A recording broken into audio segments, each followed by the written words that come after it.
Welcome to our institute. We are here for the welfare of students.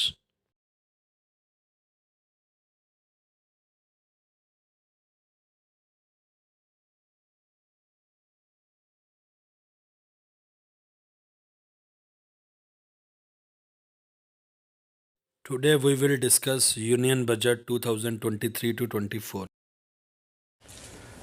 Good morning students. जैसा कि आप लोग सब जानते हो कि जो यूनियन बजट है 2023-24 का वो गवर्नमेंट ऑफ इंडिया ने पेश कर दिया है।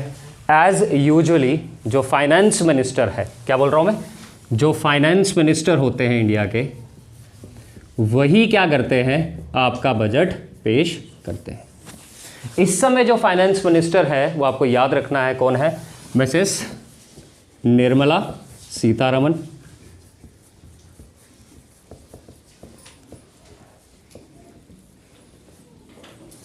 मिसेस निर्मला सीतारमन ने ये जो बजट इंट्रोड्यूस किया है ये इनका 5th कॉन्जिक्यूटिव बजट है। मतलब लगातार इन्होंने कितने बजट इंट्रोड्यूस कर दिए, 5 लगातार इन्होंने बजट इंट्रोड्यूस कर दिए हैं, ये याद रखना है। मैडम के बारे में एक और पॉइंट याद रखना है, she is the first female full time finance minister of India. Full time क्या है ये, फाइनेंस मिनिस्टर ऑफ इंडिया है। Nirmala Sitharaman first female, India की, भारत की पहली महिला फुल टाइम फाइनेंस मिनिस्टर हैं। ये भी पॉइंट इंपॉर्टेंट है, ठीक है। 5वीं दफ़ा इन्होंने कॉन्जिक्यूटिव स्ट्रेट बजट इंट्रोड्यूस किया है। निर्मला सीतारमन भारत की पहली first female full time finance minister है। इन्होंने क्या किया है, इस साल का बजट इंट्रोड्यूस किया है। आपका जो फाइनेंशियल ईयर है वो याद रखना है, भारत का जो फाइनेंशियल ईयर है वो है 1 अप्रैल से लेकर 31 मार्च तक। 1 फरवरी को बजट इंट्रोड्यूस किया गया और ये लागू कब होगा, 1 अप्रैल से लेकर 31 मार्च के बीच में ये लागू होगा, ठीक है। फाइनेंशियल ईयर याद रहेगा, इंडिया का फाइनेंशियल ईयर क्या है, 1 अप्रैल से लेकर 31 मार्च, एग्जाम में पूछते हैं। और ये 1 फरवरी को आपका बजट पेश किया गया और ये लागू होगा 1 अप्रैल से लेकर 31 मार्च तक। मैं आपको फैक्ट्स बताऊंगा इंपॉर्टेंट बजट के रिलेटेड, जो फैक्ट्स एग्जाम में पूछ सकते हैं, स्टैटिक जीके का पार्ट है, ठीक है। हम बात करेंगे आपके लेजिस्लेशन की कि कॉन्स्टिट्यूशन में क्या चीज़ें लिखी हुई हैं, बजट को क्या बोला जाता है, किस आर्टिकल में है, वो सारी चीज़ें हम डिस्कस करेंगे। तो निर्मला सीतारमन, आपको ये पॉइंट याद रखना है, she is the first female full time finance minister of India. आगे बढ़ते हैं, कुछ और फैक्ट्स की बात करेंगे।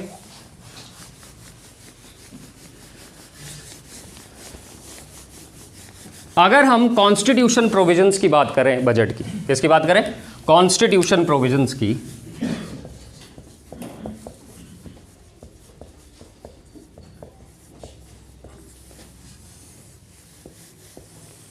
एक आर्टिकल आपको याद रखना है, आर्टिकल 266। कौन सा आर्टिकल याद रखना है, आर्टिकल 266। आप लिख सकते हो, बहुत इंपॉर्टेंट आर्टिकल है, एग्जाम में पूछा गया है। ये कहता है parliamentary approval is required, parliamentary approval is required, मतलब क्या है, पार्लियामेंट का क्या चाहिए, अप्रूवल चाहिए। किस लिए चाहिए, टू ड्रॉ मनी, पैसा निकालने के लिए, to draw money from consolidated fund of India. भारत का एक फंड होता है जिसको आप बोलते हो कंसोलिडेटेड फंड। इससे अगर पैसा निकालना है, ये भारत सरकार का खाता होता है, ठीक है, इंडियन गवर्नमेंट का खाता होता है जिसको आप क्या बोलते हो, कंसोलिडेटेड फंड। इसमें पैसा आता है, फिर इससे पैसा निकाल के भारत सरकार आपके लिए बजट बनाती है।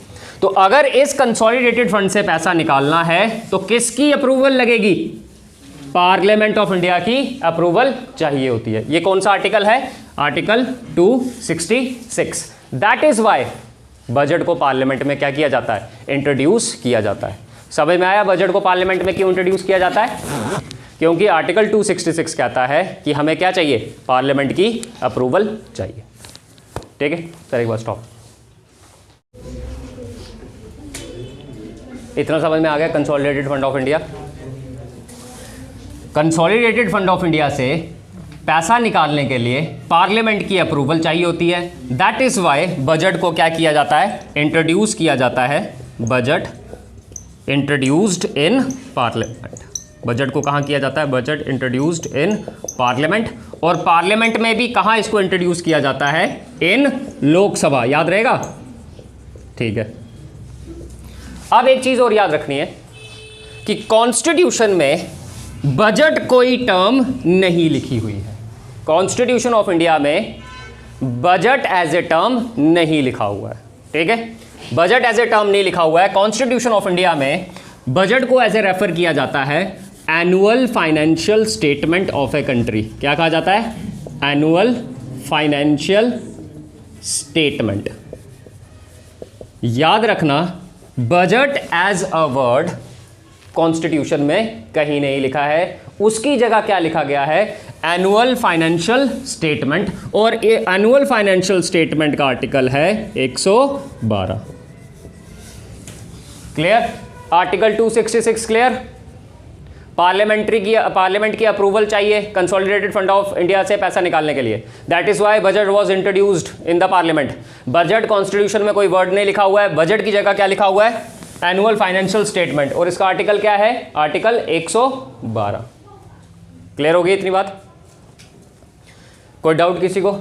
अब कुछ हम इसके फैक्ट्स में बात करेंगे, बाकी बाद में जो जितना पैसा लगा है, कहाँ से आया, कैसे आया, कहाँ लगेगा, किस सेक्टर में लगेगा, वो आपको अभिनव सर बताएंगे। ठीक है, मैं आपको सिर्फ फैक्ट्स की बात बताऊंगा। लॉन्गेस्ट बजट, ठीक है, वर्ड्स में कितना बजट सबसे लॉन्गेस्ट किसने दिया है, ठीक है, कौन कौन से फाइनेंस मिनिस्टर ने दिया है। याद रखना, यूजुअली फाइनेंस मिनिस्टर ही बजट को इंट्रोड्यूस करते हैं, बट कुछ एक तीन इंस्टांस में हमको देखने को मिला है कि प्राइम मिनिस्टर ऑफ इंडिया ने बजट को इंट्रोड्यूस किया है। जवाहरलाल नेहरू पहले प्रधानमंत्री बने थे जिन्होंने बजट को इंट्रोड्यूस किया था एज ए प्राइम मिनिस्टर। क्यों? क्योंकि उन समय के जो उनके फाइनेंस मिनिस्टर हैं उन्होंने इस्तीफा दे दिया था, इस वजह से पंडित नेहरू ने किया था। ऐसे एक दो प्राइम मिनिस्टर हैं, उसके बारे में बात करेंगे। मैडम मिसेस इंदिरा गांधी जो थी, उन्होंने भी बजट इंट्रोड्यूस किया था, क्योंकि उस समय के उनके फाइनेंस मिनिस्टर मोरारजी देसाई ने क्या कर दिया था, रिजाइन दे दिया था, तो मैडम को करना पड़ा था। हालांकि मोरारजी देसाई और मैडम की कभी नहीं बनी थी, वो अलग बात है, उसको नहीं पढ़ेंगे हम।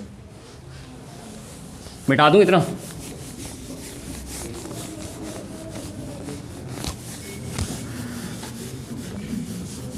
अच्छा, एक और चीज आपको याद रखनी है, आर्टिकल 112 से लेकर आर्टिकल 117 तक लिख लो। आर्टिकल 112 से लेकर 117 तक ये क्या कहते हैं, आप लिखो इसको, डील्स विद फाइनेंशियल मैटर्स। जितने भी फाइनेंशियल मैटर्स हैं ये आर्टिकल उसको डील करते हैं। याद रखना, आर्टिकल्स का ही खेल होता है एग्जाम में, और बाकी जितनी मर्जी आप रट्टा मार के गए हो, आर्टिकल्स पकड़ लेते हैं उधर आपको।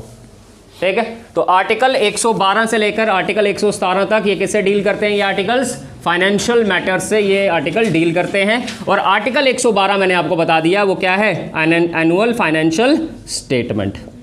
क्लियर हो गया इतनी बात? आर्टिकल 112 से लेकर आर्टिकल 117 तक। एक और चीज आपको याद रखनी है बजट के बारे में, मिनिस्ट्री कौन रिस्पॉन्सिबल है जो बजट बनाती है। ठीक है, कौन सी मिनिस्ट्री रिस्पॉन्सिबल है, तो आप लिखो, budget division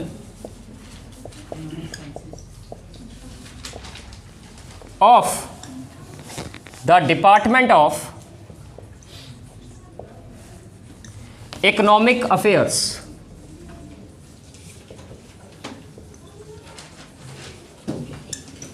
department of economic affairs in the finance ministry, in the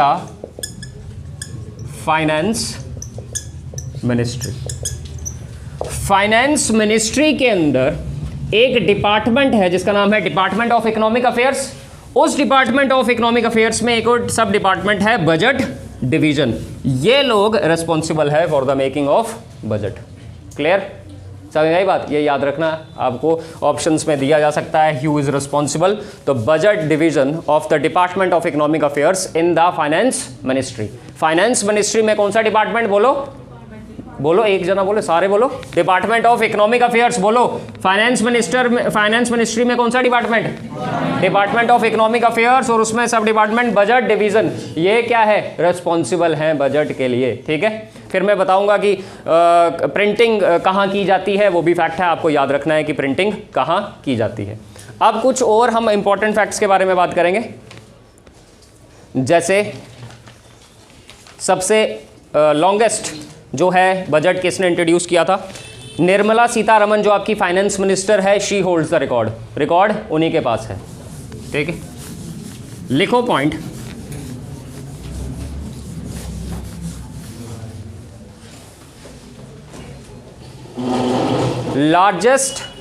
longest budget speech लिखो।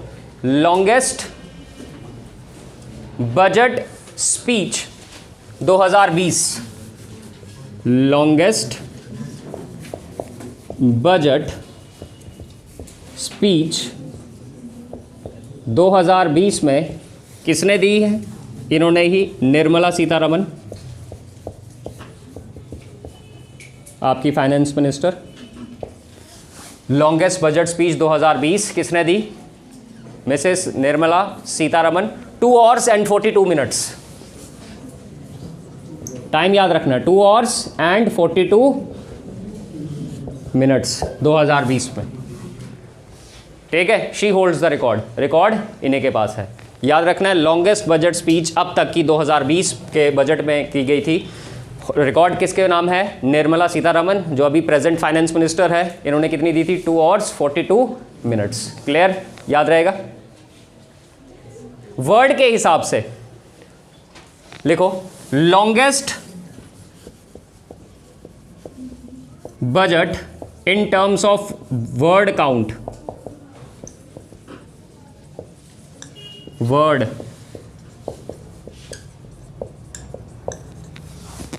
वर्ड कितने थे? सबसे जो लॉन्गेस्ट जो बजट है वर्ड के मामले में, वो किसने इंट्रोड्यूस किया था? ये आप सबको लिखना है, आप लिख लो। By Manmohan Singh, doctor Manmohan Singh. Doctor Manmohan Singh. कब किया था? 1991। 1991 वर्ड के हिसाब से डॉक्टर मनमोहन सिंह ने लॉन्गेस्ट बजट इंट्रोड्यूस किया 1991 में। और लिख लो वर्ड्स कितने थे? 18,650 वर्ड्स। 18,650 वर्ड्स। 18,650 वर्ड थे इस बजट में। ये क्या है? Longest budget in terms of word count. Clear? Next, shortest budget in terms of word count. अब क्या है? वर्ड के मसले में ही shortest budget in terms of word count. Word के मसले में सबसे कम कब? आप ईयर लिख दो, 1977 में। 1977 में। और वर्ड कितने थे? 800 वर्ड। कितने वर्ड से? सिर्फ और सिर्फ 800 वर्ड्स। हो सकता है फाइनेंस मिनिस्टर को कहीं जाना हो इमीडिएटली बर्तन देने किसी को। Shortest budget in terms of word count 1977। कितने वर्ड्स हैं? सिर्फ 800 वर्ड्स। नाम लिखो उनका। हीरूबाई, हीरूबाई, HIRUBHAI, हीरूबाई मूलजीबाई पटेल। यहां लिख रहा हूं, Hirubhai Muljibhai Patel. Shortest budget in terms of word count in 1977, 800 words by Hirubhai Muljibhai Patel. याद रहेगा इतना? नेक्स्ट जो फैक्ट है आपको याद रखना है, मोस्ट नंबर ऑफ बजट्स किस किस ने इंट्रोड्यूस किए हैं? Most number of budgets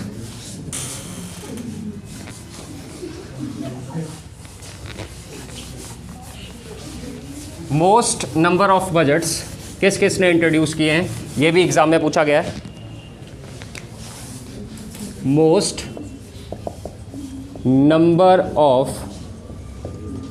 budgets, सबसे ज़्यादा बारी जो बजट इंट्रोड्यूस किया है वो किया है मोरारजी देसाई ने। पहले नंबर पे कौन है? मोरारजी देसाई 10 टाइम्स। ठीक है, मोरारजी देसाई 10 टाइम्स। फिर फॉलोड बाय पी चिदम्बरम। इनके बाद किनका नंबर आता है? पी चिदम्बरम का, जिन्होंने कितनी बारी किया है? 9 टाइम्स। कितनी बारी? 9 टाइम्स। फिर प्रणब मुखर्जी एंड यशवंत सिन्हा, उसके बाद आते हैं प्रणब मुखर्जी एंड यशवंत सिन्हा, याद रखना है इनका नाम। इन्होंने कितनी दफ़ा किया हुआ है? 8 टाइम्स। कितनी दफ़ा इन्होंने इंट्रोड्यूस किया है? 8 टाइम्स। ठीक है। और fourth Manmohan Singh, followed by Manmohan Singh 6 times. Manmohan Singh ने कितनी बार किया है? 6 टाइम्स। ये मोस्ट नंबर ऑफ बजट्स है। Morarji Desai 10 times, P Chidambaram 9 times, Pranab Mukherjee and Yashwant Sinha 8 times, Manmohan Singh 6 times. ठीक है। और अभी Nirmala Sitharaman 5th consecutive straight budget. ठीक है, ये आपको याद रखना है। एक और चीज़ आपको याद रखनी है, फर्स्ट इंडियन बजट कब इंट्रोड्यूस किया गया? फर्स्ट इंडियन बजट 1860 में। हालांकि ये ब्रिटिश इंडिया बजट था। ठीक है, ये क्या था? British India budget. कौन सा था? ब्रिटिश इंडिया, आपको याद रखना है। ब्रिटिश इंडिया बजट 1860 में इंट्रोड्यूस किया गया। नाम याद रखना है, बाई जेम्स विल्सन। किसने इंट्रोड्यूस किया?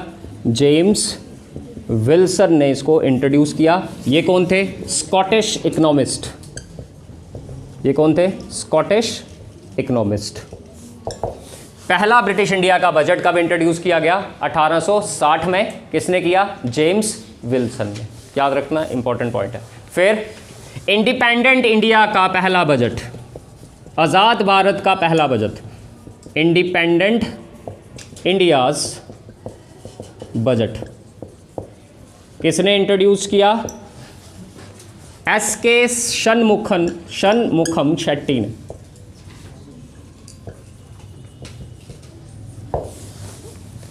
आज़ाद भारत का बजट किसने इंट्रोड्यूस किया? एस.के. शनमुखम शेट्टी। आपको याद रखना है 26 नवंबर 1947।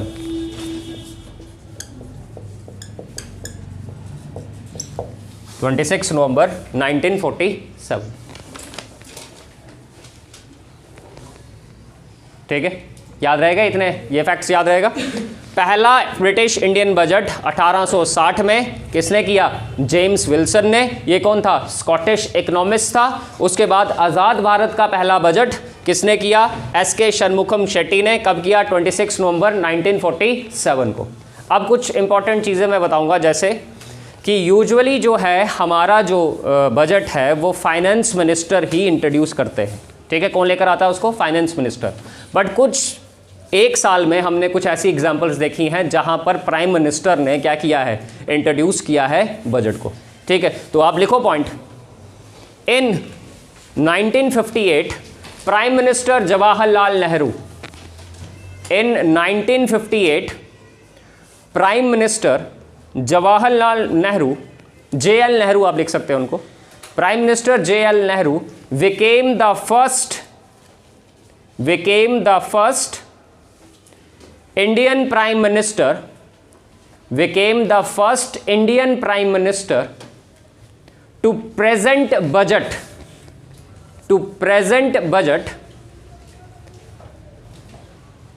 after the resignation of then finance minister, after the resignation of then finance minister TT Krishnamachari. क्या नाम था उनका? TT कृष्णमाचारी। तो क्या बोला मैंने, 1958 में पंडित नेहरू पहले ऐसे भारत के प्रधानमंत्री बने जिन्होंने क्या किया, बजट को प्रेजेंट किया। क्यों किया? क्योंकि उनके समय के, उस समय के जो फाइनेंस मिनिस्टर थे जिनका नाम था टी कृष्णमाचारी, इन्होंने क्या कर दिया था, रिजाइन दे दिया था। तो किसको करना पड़ा, प्राइम मिनिस्टर को। तो याद रखना, ऐसे तो फाइनेंस मिनिस्टर ही करते हैं, पर ये कुछ फैक्ट्स हैं जहां पर प्राइम मिनिस्टर को खुद इंट्रोड्यूस करना पड़ा था। नेक्स्ट जो प्राइम मिनिस्टर हैं वो लिखो आप। इन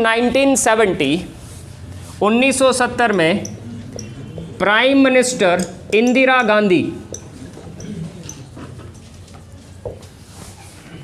1970 में prime minister Indira Gandhi presented the budget. 1970 में प्राइम मिनिस्टर इंदिरा गांधी ने बजट को प्रेजेंट किया। ठीक है, 1970 में किसने प्रेजेंट किया? ये क्वेश्चन एग्जाम में हो सकते हैं आपके। ये प्राइम मिनिस्टर, फिर उधर नहीं बोलना कि हमने पढ़ा ही नहीं, हमको तो पता है फाइनेंस मिनिस्टर ही करता है, तो प्राइम मिनिस्टर कैसे करेगा। ये कुछ एक इंपॉर्टेंट चीज़ें हैं। पहला प्रधानमंत्री कौन बना जिसने बजट को इंट्रोड्यूस किया? JL नेहरू 1958, क्योंकि उनका फाइनेंस मिनिस्टर रिजाइन दे गया। उसके बाद 1970 में प्राइम मिनिस्टर इंदिरा गांधी को बजट इंट्रोड्यूस करना पड़ा। क्यों? क्योंकि उस समय के जो फाइनेंस मिनिस्टर थे मोरारजी देसाई रिजाइंड। मोरारजी देसाई ने क्या कर दिया था, रेजिग्नेशन दे दिया था। ठीक है, नेक्स्ट। इन 1987-88, फिर से 1987-88 में आपके prime minister Rajiv Gandhi. In 1987-88 prime minister Rajiv Gandhi presented budget. PM Rajiv Gandhi ने बजट को प्रेजेंट किया। किसने प्रेजेंट किया? किसने प्रेजेंट किया? राजीव गांधी ने। क्यों? क्योंकि इनके जो फाइनेंस मिनिस्टर थे VP सिंह, उन्होंने रेजिग्नेशन दिया हुआ था। इस समय जो फाइनेंस मिनिस्टर VP सिंह थे, इन्होंने क्या किया था, रेजिग्नेशन दे दिया था। ठीक है, ऐसे कौन इंट्रोड्यूस करता है आपका budget? Finance minister of India. कुछ एक इंस्टांस में हमने देखा है हिस्ट्री में जाकर कि प्राइम मिनिस्टर ने बजट को इंट्रोड्यूस किया है, जैसे जवाहरलाल नेहरू ने किया था, क्योंकि उनके फाइनेंस मिनिस्टर ने क्या कर दिया था, रेजिग्नेशन दे दिया था। फिर इंदिरा गांधी ने किया है बजट को इंट्रोड्यूस, क्योंकि उनके फाइनेंस मिनिस्टर ने उस समय रेजिग्नेशन दे दिया था। फिर राजीव गांधी ने इंट्रोड्यूस किया है, इन्होंने as a prime minister introduce किया है, क्योंकि इनके फाइनेंस मिनिस्टर ने क्या कर दिया था, रेजिग्नेशन दे दिया था। ठीक है, नेक्स्ट पॉइंट देखो, लिखो। Till 1999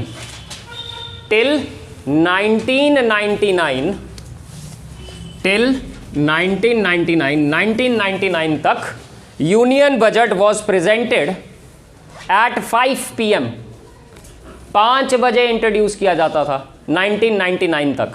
union budget was presented at, till 1999 union budget was presented at 5 PM। ठीक है, 5 बजे किया जाता था। On last working day of February, on last working day of February, on last working day of February, which was shifted, बाद में इसको shift कर दिया गया, which was shifted to 11 AM। जिसके बाद कब शिफ्ट कर दिया गया इसको? 11 बजे सुबह के कर दिया गया। 1999 तक आपका जो यूनियन बजट है वो शाम के 5 बजे इंट्रोड्यूस किया जाता था। बाद में क्या किया गया, इस टाइम को चेंज करके क्या कर दिया गया, 11 बजे तक कर दिया गया। क्यों 5 बजे का क्यों रखा जाता था? क्योंकि ब्रिटेन, जब यहाँ पर शाम है तो ब्रिटेन में कहीं दिन हो रहा होगा, तो ब्रिटेन वाले भी देख सकें, क्योंकि वो हमारे कॉलोनाइजर थे, तो उनके लिए हमने ये टाइमिंग की व्यवस्था की थी। ठीक है, बाद में हमने इसको टाइमिंग को क्या कर दिया, चेंज कर दिया। धीरे धीरे हमने जो last working day of February होता था इसको भी चेंज कर दिया। अरुण जेटली पहले फाइनेंस मिनिस्टर बने थे जिन्होंने क्या किया था, 1 February को आपका बजट इंट्रोड्यूस किया था। क्लियर हो गई इतनी बात? स्टॉप कर। लिखो point, a separate railway budget was started, separate railway budget was started in 1924 in 1924 और किस कमेटी की रिकमेंडेशंस पे अलग सेपरेट रेलवे बजट था? Acworth committee. ये लिख लेना, फिर बाद में मत बोलना कि हमने लिखा नहीं था। ये किस कमेटी के रिकमेंडेशंस पर सेपरेट रेलवे बजट इंट्रोड्यूस किया जाता था? Separate railway budget was started in 1924। किस कमेटी की रिकमेंडेशंस पर? एक्वर्थ कमेटी की रिकमेंडेशंस पर आपका सेपरेट रेलवे बजट इंट्रोड्यूस किया जा रहा था। उसके बाद बीजेपी लीडर अरुण जेटली साहब, जो लेट श्री अरुण जेटली हैं, जिनकी मृत्यु हो चुकी है, Arun Jaitley became the first finance minister who unified, became the first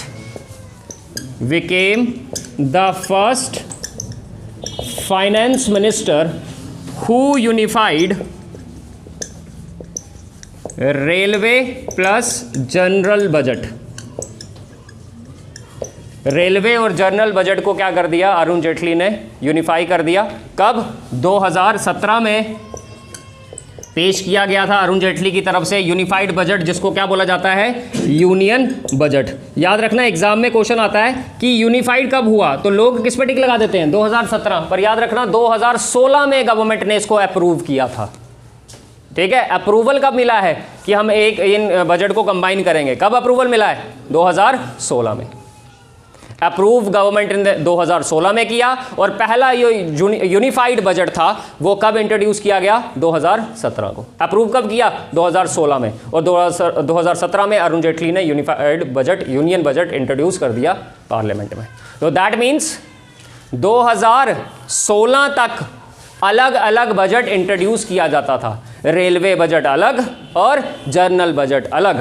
फिर 2016 में सितंबर अक्टूबर के महीने में गवर्नमेंट ऑफ इंडिया ने इसको अप्रूव किया, और 2017 में अरुण जेटली पहले फाइनेंस मिनिस्टर बने जिन्होंने क्या कर दिया? कंबाइन बजट पेश किया, जिसको बोला गया यूनियन बजट। क्लियर? अब ये जो मर्जर हुआ है रेलवे बजट और किसका?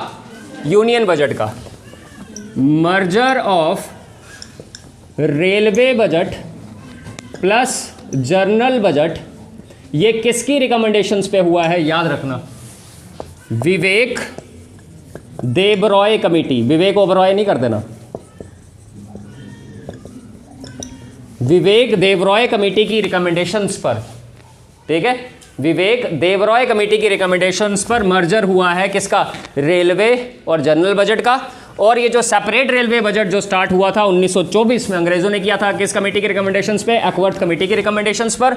2016 तक अलग अलग बजट इंट्रोड्यूस किए जाते थे। 2016 में गवर्नमेंट ने अप्रूव किया कि हम इनको मर्ज करेंगे, और 2017 में आपके अरुण जेटली पहले ऐसे फाइनेंस मिनिस्टर बने जिन्होंने यूनिफाइड बजट इंट्रोड्यूस किया। और ये जो मर्जर है रेलवे और जनरल बजट का, ये किस कमेटी की रिकमेंडेशंस पे हुआ? विवेक देबरॉय कमेटी की रिकमेंडेशंस पर हुआ है।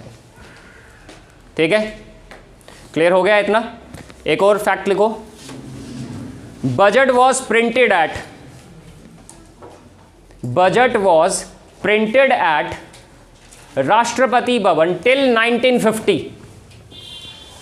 1950 तक बजट कहां प्रिंट किया जाता था? राष्ट्रपति भवन में। कहां किया जाता था? राष्ट्रपति भवन में इसको क्या किया जाता था? प्रिंट किया जाता था 1950 तक। फिर एक दिन ऐसा आया कि यहाँ से लीक हो गया। ठीक है, अगर बजट लीक हो जाए तो गवर्नमेंट ऑफ इंडिया संकट में आ सकती है, और इमीडिएटली गवर्नमेंट को रेजिग्नेशन भी देना पड़ सकता है। ये बड़ा क्या है? ट्रस्ट वर्दी बजट होता है।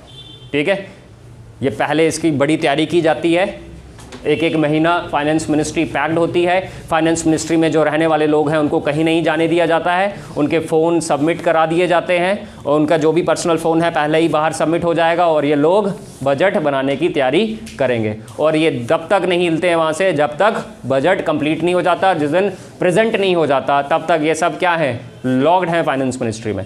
इनके फैमिली को बोल दिया जाता है कि अब ये तभी आएंगे जब बजट इंट्रोड्यूस हो जाएगा। ठीक है, 1950 तक ये बजट कहाँ इंट्रोड्यूस किया जाता था, प्रिंट किया जाता था, सॉरी, राष्ट्रपति भवन में। फिर एक दिन यहाँ से क्या हो गया, लीक हो गया। फिर क्या हुआ, next point, the printing venue was shifted, printing venue को शिफ्ट किया गया। The printing venue was shifted to a press at Minto road, एक रोड है मिंटो रोड न्यू दिल्ली में, यहां शिफ्ट किया गया। ठीक है, प्रिंटिंग वेन्यू को। पहले प्रिंटिंग वेन्यू क्या होता था 1950 तक, राष्ट्रपति भवन। फिर क्या हो गया, मिंटो रोड। ठीक है, आज भी हमने अपने कॉलोनाइजर्स को क्या रखा हुआ है, अपने ऊपर रखा हुआ है। ये तो याद है ना आपको, लॉर्ड मिंटो, याद है ना, इसने क्या लेकर आया था, ये कम्युनल रिप्रेजेंटेशन, तो उसके नाम पर रोड बनाई हमने, मिंटो रोड न्यू दिल्ली। ठीक है, यहां शिफ्ट किया गया। फिर नेक्स्ट पॉइंट लिखो, in 1980 budget printing press was set up. In 1980 west Bengal के पीसीएस में मैंने ये क्वेश्चन देखा है। जो नहीं लिख रहे हैं, सिर्फ मुझे देख रहे हैं, उनके लिए प्रॉब्लम हो सकती है। मैं बाद में सुना रहा हूँ, बाद में मैं कंप्लीट नहीं कराऊंगा। ये क्वेश्चन आया हुआ है जो मैं भी पॉइंट लिखवा रहा हूँ। वेस्ट बंगाल के किसी एग्जाम में पूछा गया, हो सकता है आपके एग्जाम में भी घूम के आ जाए। ठीक है,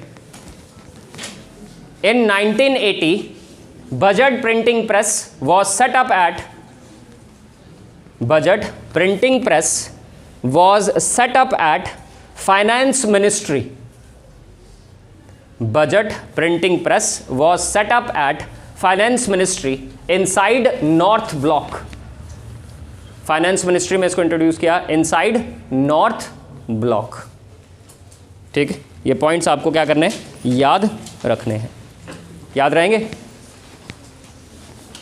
बजट का जिक्र या कोई वर्ड हमारे कॉन्स्टिट्यूशन में नहीं लिखा हुआ है, उसकी जगह क्या लिखा हुआ है, एनुअल फाइनेंशियल स्टेटमेंट। और ये कौन सा आर्टिकल है, आर्टिकल 112। ये कुछ फैक्ट्स थे कि लॉन्गेस्ट बजट किसने दिया, लॉन्गेस्ट स्पीच किसकी है, शॉर्टेस्ट वर्ड वाला बजट कौन सा है, कौन से प्रधानमंत्रियों ने बजट को इंट्रोड्यूस किया है, किस किस फाइनेंस मिनिस्टर ने समय पर धोखा दिया अपने प्रधानमंत्री को, रेजिग्नेशन दी है उन्होंने, और निर्मला सीतारमन ने इस बार का बजट इंट्रोड्यूस किया है। कुछ स्टैटिक जीके का पोर्शन था। अब जो करंट बजट का पार्ट है वो आपको सर समझाएंगे।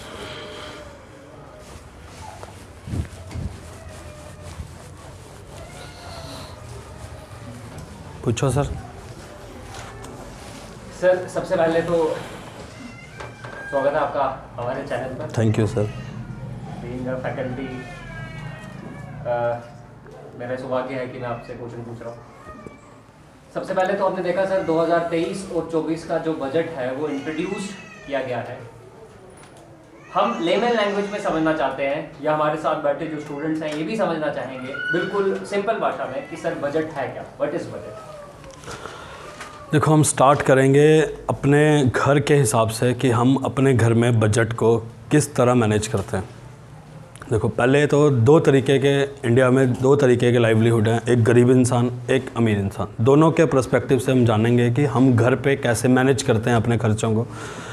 अगर कोई एक अमीर इंसान है, कोई सैलरीड पर्सन है, मान लो किसी की सैलरी है 50,000, तो सबसे पहले घर पे कुछ प्राइमरी रिक्वायरमेंट्स होती हैं कि इनके बिना तो घर चल ही नहीं सकता। जैसे तो राशन चाहिए ही चाहिए, अगर कोई स्कूटी, बाइक, कोई गाड़ी रखी है तो उसका पेट्रोल डलवाना पड़ेगा ही पड़ेगा।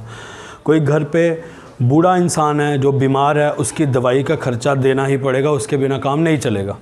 अब किसी की सैलरी 50,000 है, वो स्टार्ट करता है जी राशन में 5,000 लगेगा, गाड़ी के पेट्रोल वगैरह में 5,000 लगेगा, दवाइयों में 5,000 लगेगा, फिर बच्चों को स्कूल में पढ़ाना है उनकी फ़ीस लगेगी, उनके जो छोटे मोटे रिक्वायरमेंट्स है, कोई ट्यूशन फ़ीस, ये सारे खर्चे वगैरह करके वो 30,000 खर्चा कर देता है। फिर बचा 20,000। वो 20,000 को कोशिश करता है कि आगे की जनरेशन के लिए मैं इस 20,000 को जमा करके रख दूँ, जिसको हम बोलते हैं सेविंग। तो इसी तरह हम मैनेज करते हैं घर के खर्चे। अब आते हैं गरीब इंसान पे। किसी की सैलरी है या गरीब इंसान कमाता है 5,000, उसके घर के राशन वगैरह के खर्चे या बाकी सारी रिक्वायरमेंट्स मिला के खर्चा बनता है उसका 8,000। तो वो क्या करेगा, 5,000 तो वो कमाता है, 3,000 वो कहीं से उधार लेके आएगा, किसी तरीके से मेरा घर चल पाए। ये 2 एग्जाम्पल से हम समझते हैं कि हम अपने घर का खर्चा कैसे मैनेज करते हैं। ये हमारे घर का बजट हो गया कि इनकम और एक्सपेंडिचर को कैसे हम मैनेज करते हैं, इसको हम बोलते हैं बजट। अब हमने घर के लेवल पे समझा, तो जब हम अपने घर के लेवल पे समझते हैं वो एक छोटे लेवल पे बात कर रहे हैं। जब देश लेवल पे बात करते हैं उसको बोलते हैं यूनियन बजट। वहाँ भी यही 2 चीज़ें आएंगी, कितनी कमाई है, कितना खर्चा है, कहाँ कहाँ यूज़ कर रहे हैं, ये सारा हिसाब किताब, इन दोनों चीज़ों के मिक्सचर को हम बोलते हैं बजट। कि जैसे हम घर में मैनेज करते हैं खर्चा, वैसे ही देश में मैनेज करते हैं, उसको बोलते हैं यूनियन बजट। सर आगे। सर जैसे आपने बोला कि एक तरफ पैसा आएगा और खर्च होगा, आपको जैसे आप एक गवर्नमेंट एम्प्लॉय भी हैं तो आपको तो महीने की सैलरी आती है। गवर्नमेंट ऑफ इंडिया को ये जो पैसा है जो आपने रेवेन्यू बोला, ये कहाँ से आता है? अब हम अपने टॉपिक को बिल्कुल कंसंट्रेटेड बजट पे ले जाते हैं। अब जैसे कि हमने अभी अभी बात की कि बजट में हम 2 चीज़ों के बारे में प्रॉपर बात करते रहेंगे बार बार, कि जब बजट होगा तो एक तरफ होगा हमारा रेवेन्यू, जिसको तुम बोलते हो कितनी कमाई है, एक तरफ आता है हमारा एक्सपेंडिचर, मतलब कितना खर्चा है। सही है, ये 2 टर्म तो मैं पहले भी डिस्कस कर चुका, अमीर पर्सन के हिसाब से भी, गरीब पर्सन के हिसाब से भी। अब मैं देश के हिसाब से बात करूँगा कि देश में भी कुछ कमाइयाँ हैं और कुछ खर्चे करने पड़ते हैं। तो इन सब को जो मैनेज करती है, जो हिसाब किताब की किताब है, उसको हम बोलते हैं बजट। अब पहली सर ने मेरे से बात पूछी कि रेवेन्यू, जैसे मैं कहीं पे जॉब करता हूँ, मेरे को सैलरी मिलती है, तो मेरी इनकम का सोर्स है वो सैलरी। या कोई पर्सन की दुकान है, उसको किराया मिलता है, या वो दुकान करता है, उसकी सोर्स ऑफ इनकम है वो दुकान। तो देश का इनकम का क्या सोर्स है? इंडियन गवर्नमेंट का इनकम का सबसे बड़ा सोर्स है टैक्स। हम गवर्नमेंट को डिफरेंट तरीके के टैक्स देते हैं। जैसे आजकल तो बड़ा फेमस, जो सबने सुना होगा, GST हम देते हैं, इनकम टैक्स देते हैं, कॉर्पोरेट टैक्स देते हैं, कई तरीके के जो हम टैक्स देते हैं। लगभग 40 से 60% गवर्नमेंट की इनकम का सोर्स क्या है, जो हम उनको टैक्स चुकाते हैं। और बाकी और जैसे हम पे गवर्नमेंट इम्प्लाई करती है, टोल लगाती है, या डिफरेंट तरीके की फ़ीस लेती है, लाइसेंस फ़ीस लेती है, कोई फ़ाइन लगाती है, वो सारा घुमा फिरा के ये गवर्नमेंट का क्या है, रेवेन्यू का सोर्स। इस तरह गवर्नमेंट कमाई करती है। चले आगे। सर जो ये गवर्नमेंट के पास रेवेन्यू आएगा, इसका वो करेगी? हाँ, ये सबसे बड़ी चीज़ है कि गवर्नमेंट के पास रेवेन्यू आएगा तो वो उसका करेगी क्या। अब देखो, मेरी सैलरी है मान लो 50,000, अगर मेरे को 10,000 कहीं से मिले तो मेरा तो मोटिव क्लियर है कि मुझे शेयर्स लेने हैं। किसी का मोटिव कोई होगा कि मुझे घूमने जाना है, पर देश का क्या मोटिव है? अब ज़्यादा पैसे आ गए तो क्या प्राइम मिनिस्टर बोलेंगे हम सारे बॉम्बे टू गोवा चलेंगे, घूमेंगे? ऐसा, उनको जो भी पैसा है वो देश के ऊपर लगाना है। अब वो कैसे, जितना भी पैसा आता है वो क्या करते हैं उसका? गवर्नमेंट को हमारे देश में 2 तरीके की प्रॉब्लम्स है। कुछ को हम बोल सकते हैं प्रॉब्लम छोटे लेवल की, कुछ एक बड़े लेवल की प्रॉब्लम है। छोटे लेवल की प्रॉब्लम से क्या मतलब है कि हमें गरीब पर्सन्स को सपोर्ट करना है। जो गरीब है उस तक मेडिकल की व्यवस्था पहुंचानी है, उसको घर प्रोवाइड करना है, उसको खाना प्रोवाइड करना है। अगर वो अपने बस पे नहीं कर पा रहा तो गवर्नमेंट उसको सपोर्ट करती है। आजकल सुना है तुमने, गरीबों को 2 रुपये किलो अनाज मिल रहा है। गवर्नमेंट लोगों को डायरेक्ट पेंशन दे रही है, गरीब लोगों को 1,000 रुपया, 2,000 रुपया, जो भी है। तो गवर्नमेंट का 2 तरीके से गवर्नमेंट देश को सपोर्ट करती है। एक तो पहले तो पुअर लोगों को हमको सपोर्ट करना, ये हमारा एक मतलब जैसे बोलते हैं ना, बोझ है, या ज़बरदस्ती हमको करना ही करना है, चाहे कोई कुछ भी कहे। अगर गरीब नहीं डेवलप हो पाएगा तो हमारा देश आगे नहीं चल पाएगा। तो इसको तो डेवलप करना ही करना है। पहले तो गवर्नमेंट ऐसी स्कीमों पे पैसा खर्चा कर देगी जिससे हम पुअर्स को सपोर्ट कर पाएँ। जैसे गवर्नमेंट ने जनधन योजना लाई, बैंकों को बहुत नुकसान हुआ उस टाइम, पर गवर्नमेंट ने बोला नहीं, हम गरीबों को बैंक से जोड़ना चाहते हैं, जो तुम्हारा खर्चा हो रहा है हम देंगे। अब देखो, जैसे कोई गरीब पर्सन है, पहली बार ATM मिला, पैसा एक भी नहीं है, पर वो बैलेंस चेक करने जाएगा। क्यों? ATM में घुसने को पहली बार मिल रहा है, और हर ATM जब वो यूज़ करेगा तो बैंकों का खर्चा होता है, पर गवर्नमेंट ने वो सब खर्चा भरा, हम देंगे। फिर गवर्नमेंट अब लोगों को अनाज दे रही है कम दाम में। इस तरीके से गवर्नमेंट पुअर्स को सपोर्ट करती है। पहला तो गवर्नमेंट का काम ये तो करना ही करना है, प्लस हमारे देश को एक शाइनिंग स्टार बनाने के लिए हमको डेवलपमेंट पे भी ध्यान देना है।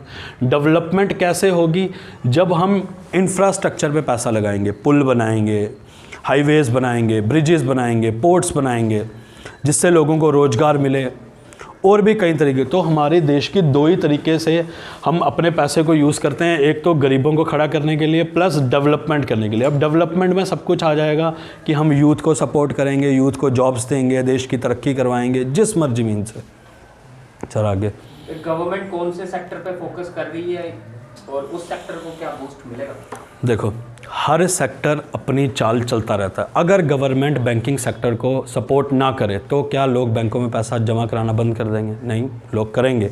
पर अगर गवर्नमेंट कुछ खास लाती है, जैसे बोलती है फीमेल्स को 1 साल में 8% का इंटरेस्ट मिलेगा, क्या उससे फीमेल्स भागते भागते जाएंगी पैसा जमा करवाने? हाँ। तो ऐसे तो हर सेक्टर की अपनी चाल है। देखो, इकॉनमी कैसे चलती है, देश में अलग अलग पहिए हैं, सबकी मदद से ही गाड़ी चलेगी। पर गवर्नमेंट जिस जगह पे ज़्यादा फोकस करती है उसकी वजह से गाड़ी पूरी तेज़ दौड़ने लगती है। तो अगर गवर्नमेंट किसी सेक्टर पे ज़्यादा जोर लगाएगी, ज़्यादा फोकस करेगी, तो आने वाले टाइम में उस सेक्टर की वजह से ओवरऑल पूरी इकॉनमी को तो डेवलपमेंट मिलेगा ही, उस सेक्टर को बहुत ज़्यादा डेवलपमेंट मिलेगा। फॉर एग्जांपल, गवर्नमेंट पुल या मान लो ब्रिजेज़ या रोड्स बनाने पे ज़्यादा फोकस करती है। जब रोड्स बनाएगी, सबसे बड़ा रोड बनाने से क्या दिक्कत है, जो सामान एक जगह से दूसरी जगह पहले 5 घंटे में जाता था, अब वो 2 घंटे में या 3 घंटे में जा सकता है, जिसकी वजह से एक सामान आगे पीछे जल्दी जा सकता है, जिसकी वजह से डिमांड सप्लाई पे कई तरह की चीज़ें आ सकती हैं। प्लस अगर हाईवेज़ बनाओगे तो वहाँ पे रोज़गार मिलेगा, इंजीनियर्स को अपॉइंट किया जाएगा, मज़दूरों को अपॉइंट किया जाएगा, लोगों को रोज़गार मिलेगा, कमाई का सोर्स बनेगा।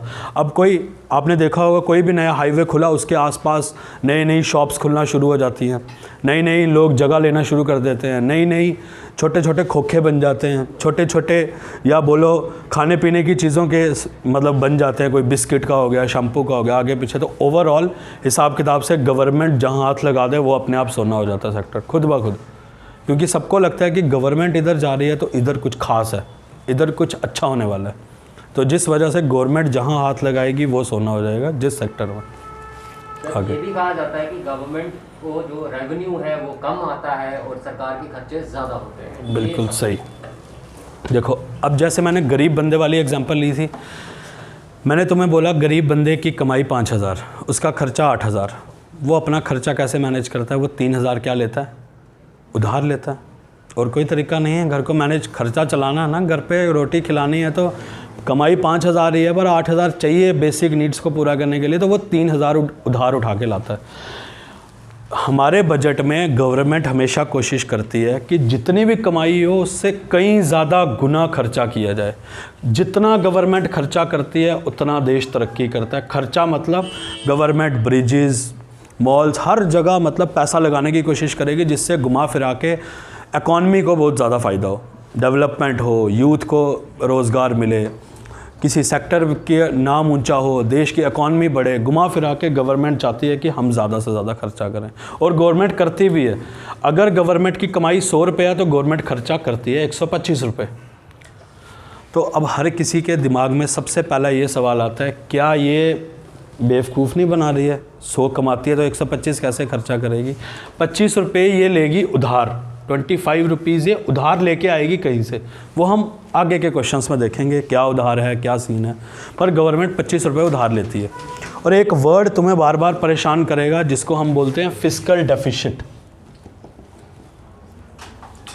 फिस्कल डेफिसिट ये बार बार तंग करेगा, इसलिए हम क्वेश्चंस के थ्रू हमारा एम यही है छोटी मोटी टर्म्स आपको समझ आ जाए। फिस्कल डेफिसिट का क्या मतलब है कि खर्चा माइनस इनकम, मतलब कितना ज़्यादा खर्चा कर रहा है, कितना अपनी औकात से बाहर निकल रहा है, उधार कितना ले रहा है।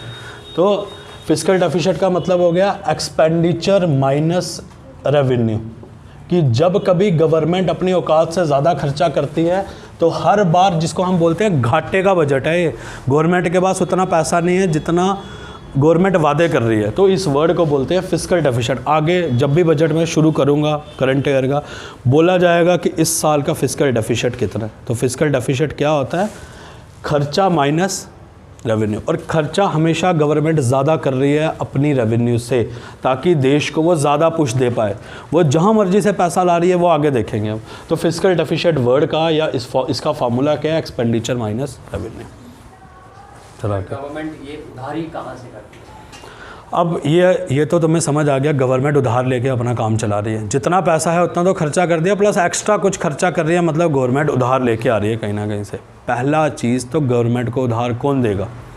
हमारे देश में बड़े बड़े फाइनेंशियल इंस्टीट्यूशंस हैं जो गवर्नमेंट को उधार देने की पावर रखते हैं। जैसे कि मान लो आरबीआई है, आरबीआई गवर्नमेंट को उधार दे सकती है अगर गवर्नमेंट को चाहिए तो। गवर्नमेंट का किसी देश के साथ अच्छा रिश्ता, जैसे मान लो बोला जाता है न्यूज़ पे इंडिया और रशिया का अच्छा रिलेशन है, अगर इंडिया को कभी ज़रूरत पड़े तो रशिया से उधार ले सकती है, कुछ इंटरेस्ट देना पड़ेगा पर कोई दिक्कत नहीं, उधार मिल जाएगा। फिर गवर्नमेंट अपने आप से क्या करती है? बॉन्ड इशू करती है। बॉन्ड जिसको हम बोलते हैं पर्टिकुलरली 10 साल का बॉन्ड। बॉन्ड का क्या मतलब हो गया? गवर्नमेंट एक ऐसा तुमको देगी कागज़ और बोलेगी कि मुझे दे दो 100 रुपया, इस कागज़ पे लिखा है कि ये मेरी गारंटी है, मैं तुम्हें 1 साल के बाद 105 रुपये वापस दूंगी। तो गवर्नमेंट की गारंटी मतलब देश की सबसे बड़ी गारंटी। तो अगर गवर्नमेंट बॉन्ड निकलता है ना तो पब्लिक भाग भाग के जाती है उसको ख़रीदने के लिए कि वहाँ रिस्क ज़ीरो है। अगर मान लो, देखो मैंने आज तक कभी एफडी नहीं करवाई, अब लोग कहते हैं सबसे सेफ़ बैंक है एसबीआई, पर अगर डूब गया तो मैं तो फंस जाऊँगा ना। इसीलिए गवर्नमेंट बॉन्ड पे ज़्यादा विश्वास करता है हर कोई, चाहे मैं हूँ, चाहे कोई फाइनेंशियल इंस्टीट्यूशन हो, कोई भी। अगर गवर्नमेंट अपना बॉन्ड इशू करती है कि ये 100 रुपये का कागज़ है, तुमको 105 रुपये मिलेंगे साल के बाद, तो हर कोई भाग भाग के जाता है कि यहाँ तो 110% सेफ्टी अलाउ, हम तुम्हें पैसा देंगे, तुम हमें बॉन्ड दो। और हम अलग अलग स्कीम में पैसा लगाते हैं, तुमने सुना होगा एनपीएस हो गया, ईपीएफ हो गया, पीपीएफ हो गया। ये पीपीएफ का पैसा हमें मिलता है 16 साल के बाद, तो तब तक 16 साल तक उस पैसे का क्या होता है? गवर्नमेंट उसको इस्तेमाल करती है इन चीज़ों के लिए, खर्चा जो ज़्यादा हो रहा है। आगे चलो। एक टर्म है डिसइन्वेस्टमेंट। अब गवर्नमेंट उधार ले लेके थक गई है, इतना उधार हो गया है कि बुरी हालत हो गई है, अब कोई उधार देने को राज़ी नहीं है। तो जब उधार, मान लो वही गरीब बंदे की एग्जांपल से ही शुरू करेंगे। मान लो कोई गरीब बंदा है, उसको मार्केट में कोई उधार नहीं दे रहा, पर उसके पास कुछ सोने के जेवरात हैं या चांदी के जेवरात हैं, वो क्या कर सकता है? कोई उधार नहीं देगा तो क्या करेगा? बेचेगा उनको, यही कर सकता है ना भाई। खाना तो खाना है, खाने के बिना तो सब कुछ ख़त्म हो जाएगा, तो जेवरात क्या करना है? वो क्या करेगा? कोई उधार नहीं दे रहा तो वो जेवरात बेच देगा। वैसे ही देश करता है। अगर उनको लगता है कि उधार बहुत ज़्यादा हो गया और हमें उधार नहीं लेना, तो गवर्नमेंट अपने कुछ असेट या कोई कंपनी को बेच देता है, उसको हम बोलते हैं डिसइन्वेस्टमेंट। हर साल गवर्नमेंट टारगेट लेके चलता है कि हमने इस प्रॉपर्टी को, गवर्नमेंट के पास बहुत कुछ है, यानी कई तरह की ज़मीनें हैं। तुम्हें पता है, अभी मान लो तुम बाहर निकलोगे तो शहर में कितनी ज़मीन है गवर्नमेंट के पास, वो गवर्नमेंट का असेट है। गवर्नमेंट को पैसा चाहिए, कोई उधार नहीं दे रहा या उधार ज़्यादा हो गया, गवर्नमेंट उसको बेच देगा। अभी तुमने सुना होगा कुछ दिन पहले गवर्नमेंट ने LIC को बेच दिया, थोड़ा सा हिस्सा बेचा है उसमें से। 100% LIC में से गवर्नमेंट ने 2.5% बेचा है खाली। पर अपने असेट को बेचने को हम क्या बोलते हैं? डिसइन्वेस्टमेंट। ये वर्ड मोस्ट इंपॉर्टेंट है। हर बजट में ये लिखा होता है इस साल का डिसइन्वेस्टमेंट टारगेट इतना, इस साल का इतना। डिसइन्वेस्टमेंट क्या होता है?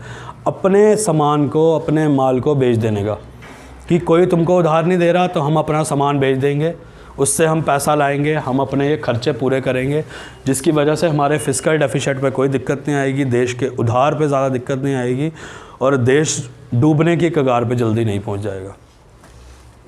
स्टॉप कर दो। ये यूनियन बजट 2023 to 2024, जैसे तुमको सर ने बता दिया है, मैं फिर भी एक बार वापस एक्सप्लेन करूँगा। यूनियन बजट 2023 to 24, ध्यान से सुनना। आप सारी चीज़ें लिखना ज़रूरी नहीं है, वीडियो से दोबारा रिक्रिएट हो जाएगी चीज़ें, पर समझना ज़्यादा ज़रूरी है।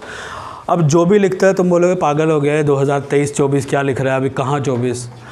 जो अभी साल चल रहा है ना, गवर्नमेंट की नज़र में वो पिछले साल में के बजट में वो खर्चा सब कुछ दिया गया है। ये वाला बजट ये 1 अप्रैल से शुरू होगा, जो खर्चा उसका हिसाब किताब दिया है कि 1 अप्रैल 2023 से 31 मार्च 2024 तक का खर्चा या ब्यूरा सारा इस बजट में दिया है। इसको बोलते हैं यूनियन बजट 2023 to 2024। सही है।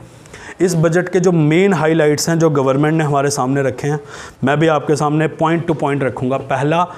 पहला पॉइंट गवर्नमेंट बोलती है कि अभी तक की जो हिसाब किताब चल रहा है, India is 5th largest economy in the world. India is 5th largest economy in the world.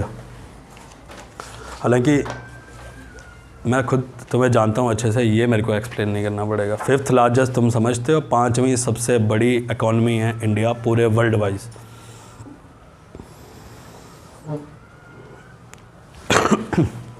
सही है। मैडम ने जब बजट शुरू किया था उन्होंने बोला हम अमृतकाल में आ गए हैं, अब हम देश को इस तरफ ले जाएंगे, ये होगा वो होगा। पहले तो अमृतकाल क्या चीज़ है? अब हम 75 ईयर्स ऑफ इंडिपेंडेंस पार कर चुके हैं, ये तुमको पता है। 75 साल हमारी आज़ादी को हो चुके। 75 से आगे के समय को हमने बोल दिया अमृतकाल। और अब हमारी आंखें या हमारा टारगेट है कि हम 100 साल में हमारा क्या होगा। जब देश की आज़ादी के 100 साल होंगे तो हम वर्ल्ड लेवल पे कहाँ खड़े होंगे। आज हम 5th लार्जेस्ट इकॉनमी हैं, तो हम जब देश की आज़ादी के 100 साल हो जाएंगे तब हम 2nd लार्जेस्ट, 3rd लार्जेस्ट, कुछ एम लेके हम चल रहे हैं। तो ये बजट में मैडम ने बोला कि ये बजट हमें फाइन प्रिंट देता है कि अगले 25 साल में वर्ल्ड लेवल पे हमारी क्या शाख होगी, क्या इमेज होगी, किस तरह हम भारत को देखेंगे 100 साल के जब हमारी आज़ादी हो जाएगी। तो इस बजट को नाम दिया गया अमृतकाल। अमृतकाल मतलब कि 75वें साल आज़ादी से 100वें साल तक के समय तक हमको जाना है, और नाम दे दिया गया अमृतकाल। अमृतकाल से कन्फ्यूज़न नहीं करना, इसलिए पहले से ही क्लियर कर रहा हूँ। 75 साल पार कर गए हैं, इसलिए आगे के समय को मैडम ने नाम दिया अमृतकाल। सही है। अब अमृतकाल से पहले मैडम ने बोला कि इंडिया को शाइनिंग स्टार की तरह हमको देखना है कि अगले 100 साल में 2047 जब हमारी आज़ादी के 100 साल पूरे हो रहे होंगे, तब हम इंडिया को कहाँ देखना चाहते हैं कि इंडिया का वर्ल्ड लेवल पे क्या रुतबा होगा, इंडिया किस तरह की पावर होगा। इंडिया को शाइनिंग स्टार या बोला जाए एक नए तारे की तरह देखा जाएगा जब हमारी आज़ादी के 100 साल हो जाएंगे। तो ये बजट में एम या आंख कहाँ रखी गई? अगले 25 साल की तरफ। यहाँ तक क्लियर है। अब मैडम ने जब ये बजट शुरू किया उन्होंने कहा विजन क्या है हमारा, विजन फॉर अमृतकाल बजट। तो विजन का क्या मतलब है? कुछ 2-4 मैडम टारगेट लेके चली शुरू में कि भाई इस तरफ अपना सारा ध्यान रखो कि हमारा विजन क्या है इस अमृतकाल बजट का। पहले उन्होंने बोला फोकस ऑन यूथ, यूथ पे हमको फोकस करना है। फोकस ऑन यूथ, यूथ तुम समझते हो कि जवान लोगों को के ऊपर फोकस करना है, मतलब उनको नौकरियां देनी है, उनको थोड़ी स्किल सिखानी है कि भाई अगर तू बेरोज़गार रह जाता है तो ज़रूरी नहीं है चोरी करो डाका डालो, हम तुम्हें कोई नई चीज़ें सिखाएंगे। कि जैसे कोई वेल्डिंग ही करनी है पर आनी चाहिए ना, मतलब नई स्किल्स या नॉलेजेबल करेंगे तुमको कि तुम किसी एक पर्टिकुलर सेक्टर में अपनी नौकरी पा पाओ। पहला तो आ गया कि फोकस ऑन यूथ। दूसरा आ गया growth and job creation, growth and job creation. ये तुम बजट देख सकते हो, ये मैंने बजट से सब कुछ उतारा है।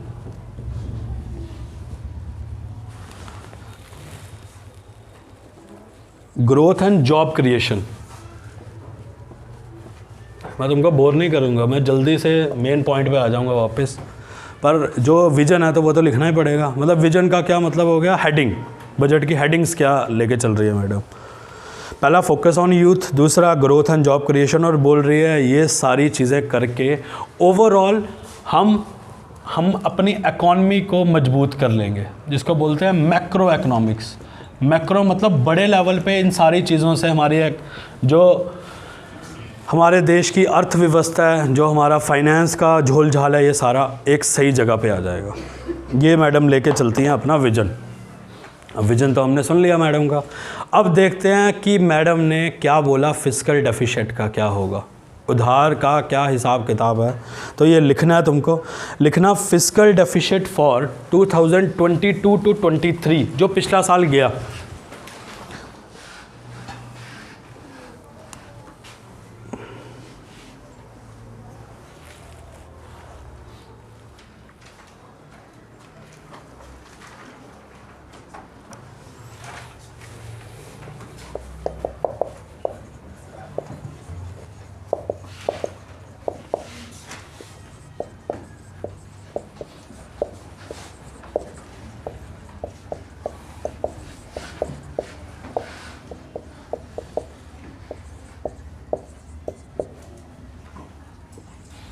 भाई ये तीनों चीज़ें बहुत ज़्यादा इंपॉर्टेंट है। पिछले साल हमारी क्या स्थिति थी, इस साल क्या टारगेट लेके चल रहे हैं और उसके अगले साल क्या टारगेट होगा।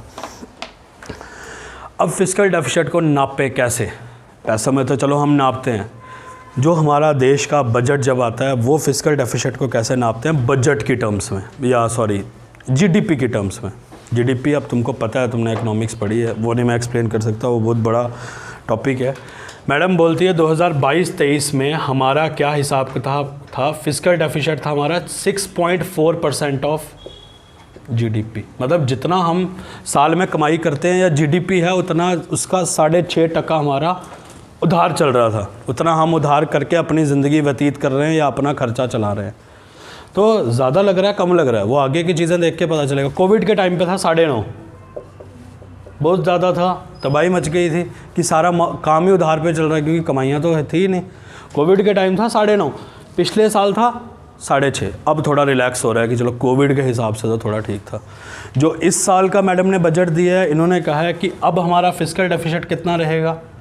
5.9% ऑफ जीडीपी। और अच्छा लग रहा है कि ठीक है, रियलिस्टिक नंबर पे जा रहे हैं। एक तो देश की ग्रोथ तो होगी, जो नहीं होगी वो मैडम को पता है, पर वो कह रही है कि भाई मैं उधार कम करने पे ज़्यादा फोकस है।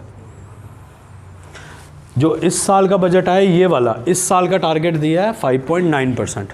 जो हमारा अगला साल होगा उस पर मैडम ने फोकस बोला है कि हमारा फिस्कल डेफिसिट होगा 4.5%। ये तो बहुत बढ़िया बात है कि देश की डेवलपमेंट भी होगी और उधार खाता भी धीरे धीरे कम हो रहा है। ये 3 पॉइंट पहले तुमको इंपॉर्टेंट लिखने हैं। पॉइंट बेसिकली एक ही है फिस्कल डेफिसिट को लेके, पर 3 अलग अलग साल के टारगेट है। जो पिछला साल अभी कंप्लीट होने वाला है, जो अभी इस साल जो ये वाला साल आ रहा है बजट या फाइनेंस के हिसाब से, और जो उससे अगला साल आएगा, पहले से ही टारगेट रखें। तो क्या तुम्हें लग रहा है रियलिस्टिक टारगेट है? अगर मैडम सीधा बोल देती 0, तो कई लोग बोलते हैं यार इतनी भी मत हवा में बातें करो जो तुमसे हो ना पाएगा। कह रही है 1% कम तो पॉसिबल है, कोई ज़्यादा बहुत बड़ा नंबर नहीं दिया, पॉसिबल चीज़ें हैं जो उन्होंने बजट में बोला है। तो पहले हमको ये देखना है कि हमारा फिस्कल डेफिसिट क्या चल रहेगा। ये चीज़ समझ आई, फिस्कल डेफिसिट तुम्हें मैंने समझा दिया। दूसरा, जब भी हम बात करते हैं कि हमारा देश का क्या हिसाब किताब है, हम बोलते हैं हम सबसे तेज़ी से ग्रोथ करने वाले देश हैं। सही है, हम सबसे तेज़ी से ग्रोथ करने वाले देश हैं। तो मैडम बोलती है पिछले साल हमारा ग्रोथ कितना रहा। देखो पिछले साल वर्ल्ड लेवल पे क्या क्या दिक्कत हुई है। एक तो पहले तो आया कोरोना ने बहुत मारा, हमको सबको मारा। उससे देश की इकॉनमी की बुरी हालत हो गई, माइनस में हिसाब किताब चल रहा था। जैसे हम बोलते हैं ना ग्रोथ यानी मान लो मेरी सैलरी 50,000 है, अगले साल होगी 52,000, तो कितना इंक्रीमेंट मिला मेरे को? 5%, 10%। वैसे ही देश की हर साल की प्रोग्रेस नापी जाती है। कितनी देश ग्रोथ कर रहा है? 7% के हिसाब से, 6% के हिसाब से। तो कोरोना में हमारी हालत बहुत बुरी थी। कोरोना से धीरे धीरे उभरे ही थे। और हमारा सबसे ज़्यादा खर्चा कहाँ यूज़ होता है? हम खरीदते हैं पेट्रोल, क्योंकि पेट्रोल हम खुद नहीं बना सकते, वो हमें ख़रीदना ही पड़ेगा। और वो जिससे हम खरीदेंगे मार्केट में जो दाम होगा उस हिसाब से हमारा खर्चा ज़्यादा वही होता है। रशिया और यूक्रेन की वॉर तुम्हें पता है वो हुई। ये रशिया यूक्रेन की वॉर से क्या हुआ? तेल के दाम अचानक से बहुत बढ़ गए पहले एक लेवल पे, जिसकी वजह से सबसे ज़्यादा मार पड़ी हमको, क्योंकि हम सबसे ज़्यादा ऑयल ख़रीदते हैं। फिर वो धीरे धीरे हमने रशिया के साथ बातचीत करके बोला यार हम भाई हैं, हम दोस्त हैं, आगे पीछे करके हमें डिस्काउंट दो, कुछ आगे पीछे करके मैनेज किया चीज़ों को। और आज हम वर्ल्ड की सबसे फास्टेस्ट ग्रोइंग इकॉनमी है। पिछले साल हमारी ग्रोथ थी 7% 2022-23 में, और ये अमेरिका से 2-3 गुना ऊपर है। हम फास्टेस्ट ग्रोइंग कंट्री हैं। किसी भी देश के मुकाबले में तुलना की जाए, हमारी ग्रोथ ट्रैजेक्टरी है 2022-23 7%। इतनी किसी की नहीं है। और इतनी मुसीबतें झेलने के बाद भी हम 7% पे अभी भी चल रहे हैं कि भाई जो ये साल बीत गया, अप्रैल में ख़त्म होगा या मार्च में ख़त्म होगा, हम 7% अचीव कर जाएंगे। और अगले साल जो जिस साल के लिए मैडम ने बजट पेश किया 2023-24, उसके लिए भी उन्होंने टारगेट सेट किया है 6% to 6.8%। 6% to 6.8%। ये दो तो मोटे मोटे पॉइंट है ना, इनके बिना तो मैं शुरुआत कर ही नहीं सकता था। एक तो फिस्कल डेफिशिएंट मतलब उधारी का क्या हिसाब किताब है और ग्रोथ का क्या हिसाब किताब है।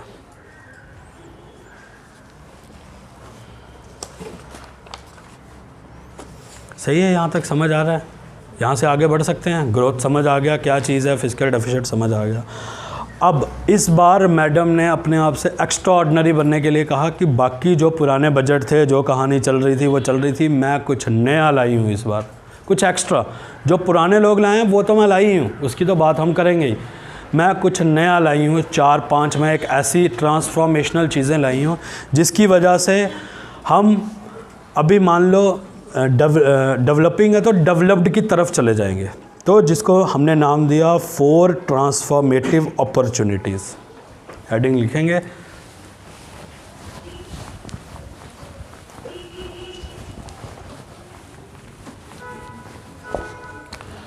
फोर ट्रांसफॉर्मेटिव अपॉर्चुनिटीज़ ही लिख लो, मान लो। शुरुआत वहीं से करूँगा मैं, इसके बाद जिसका तुम्हें उत्सुकता से इंतज़ार है, इनकम टैक्स, वहीं आएंगे इसके बाद कि ठीक है, सबको थोड़ा उत्सुकता होती है कि कितना टैक्स लगेगा। 4 ट्रांसफॉर्मेशनल अपॉर्चुनिटीज़ है हमारे देश के पास। मैडम कह रही है मैं कुछ अलग कर रही हूँ जिसकी वजह से चीज़ें बदल जाएंगी। पहली वो चीज़ टारगेट लेके चल रही हैं, एम्पावरमेंट ऑफ वुमेन।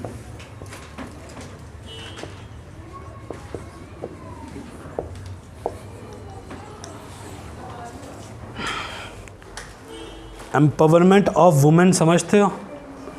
इस एक वर्ड को समझते हो? एम्पावरमेंट ऑफ वुमेन का क्या मतलब है कि हमको वुमेन्स को सपोर्ट करना है। और मैडम किस तरीके से सपोर्ट करना चाहती है? मैडम कहती है जिस वुमेन में बिज़नेस की अपॉर्चुनिटी है, जो वुमेन बिज़नेस करना चाहती है, हम उनको सपोर्ट करेंगे।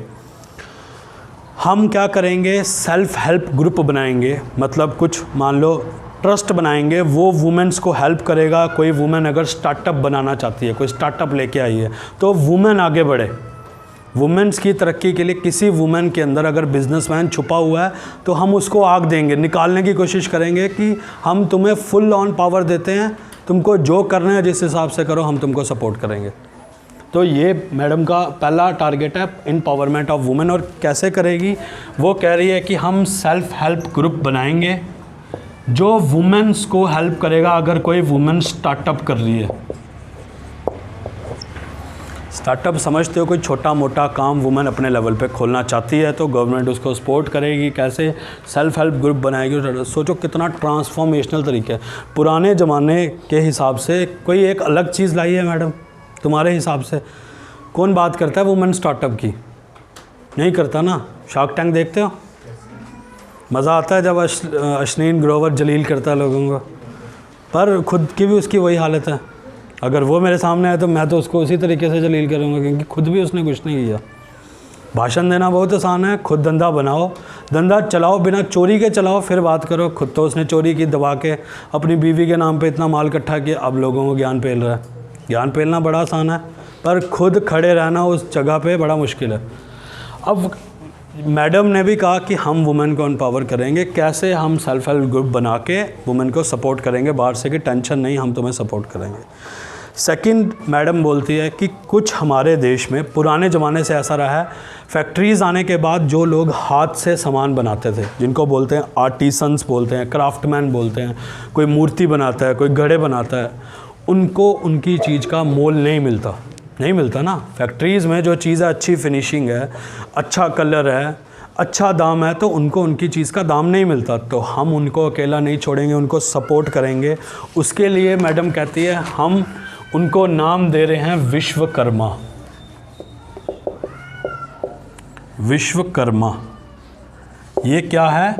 हम रूरल आर्टिसंस मतलब जो अपनी हाथों से कोई सामान बनाते हैं, क्राफ्टमैन, हम उनको सपोर्ट करेंगे ताकि जो भी वो सामान बनाएं अच्छा आउटपुट हो उनका, मतलब अच्छे ज़्यादा सामान बना पाएँ, अच्छी क्वालिटी से बना पाएँ और उनकी अच्छी रीच हो, जहाँ जहाँ उनके सामान को पहुँचना चाहिए वहाँ पहुँच पाएँ।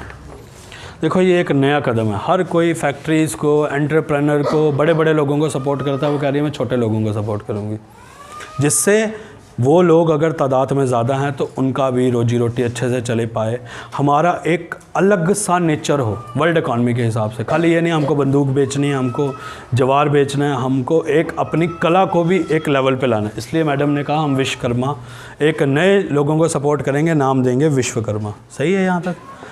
थर्ड मैडम कहती है हम सपोर्ट करेंगे टूरिज़्म को।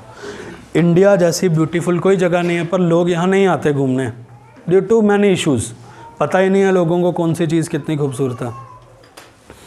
देखो तुम अगर हिमाचल जाओगे एक बार, कसम से मन नहीं करेगा वापस आने का, पर अगर जाओगे तो ना बिना घर पे बैठे तो बोलोगे क्या हिमाचल एक जैसा ही है, हम भी यहाँ रहते हैं, वैसा ही है, पहाड़ हैं, धुंध है, पर जाओ तो सही, फिर तुम्हें पता चलेगा कि हिमाचल जैसी कोई जगह नहीं है। अब तुम बोलोगे क्या है कश्मीर में, पटनीटॉप और कश्मीर बराबर है, वो तो अभी बोलोगे ना, जाना है एक बार, फिर तुम बोलोगे नहीं यार कश्मीर स्वर्ग है, पर जाना पड़ेगा ना। मैडम यही चाहती है तो कि लोग आएँ, टूरिस्ट आएँ फॉरेन कंट्री के, एक बार आओ तो सही, फिर हम बात करेंगे कौन कितना खूबसूरत है।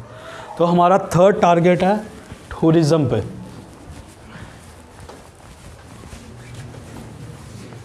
थर्ड हमारा टारगेट है टूरिज़्म।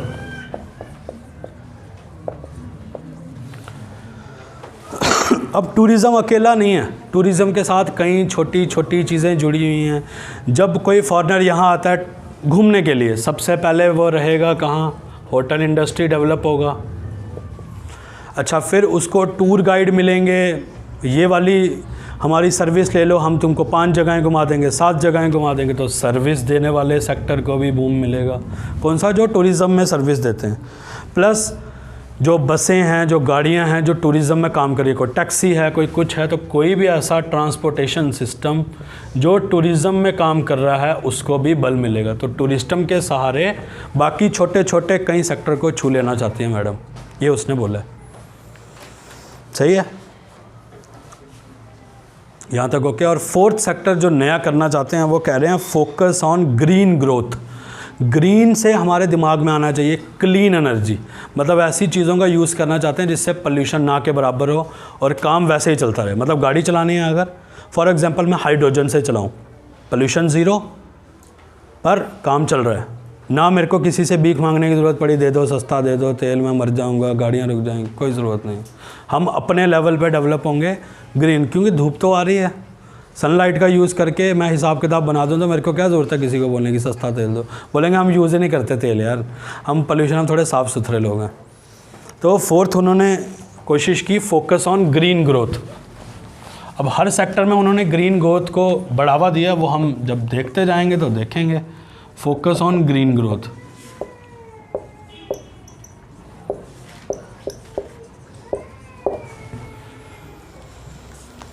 सही है, ग्रीन ग्रोथ का मतलब हो गया दूसरे तरीके से इको फ्रेंडली तरीके से हम जाना चाहते हैं। इको फ्रेंडली मतलब हमें पोल्यूशन कम से कम करना है और अपना जो काम है वो निकलवा लेना है। यहाँ तक कोई दिक्कत? अभी ये मेन हेडिंग्स डिस्कस हो रही है जो उसने बोली हैं, अभी आगे अंदर धीरे धीरे घुसते जाएंगे। यहाँ तक ओके है? अब इसमें से तुम्हें कुछ लगा, कोई क्वेश्चन आ सकता है? अभी तक मोटी मोटी मैंने चीज़ें कोशिश की, जो फिजिकल डेफिशिएंट हो गया, ग्रोथ हो गया, ये विश्वकर्मा कौन है, विश्वकर्मा स्कीम किसके लिए लाई गई है, पता है तुमको?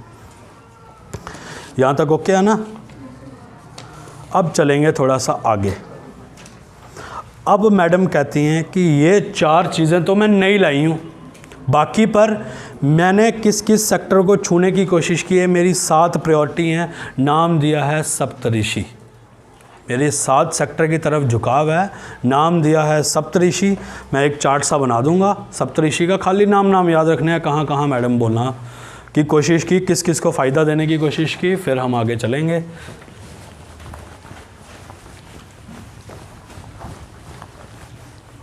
ये खाली प्योरली लिखने के मकसद से है, इसमें क्वेश्चन नहीं आने वाला, पर अब लिख ही रहे हो तो थोड़ा चार्ट वगैरह आगे पीछे करके थोड़ा सुंदर हो जाता है रिप्रेजेंटेशन।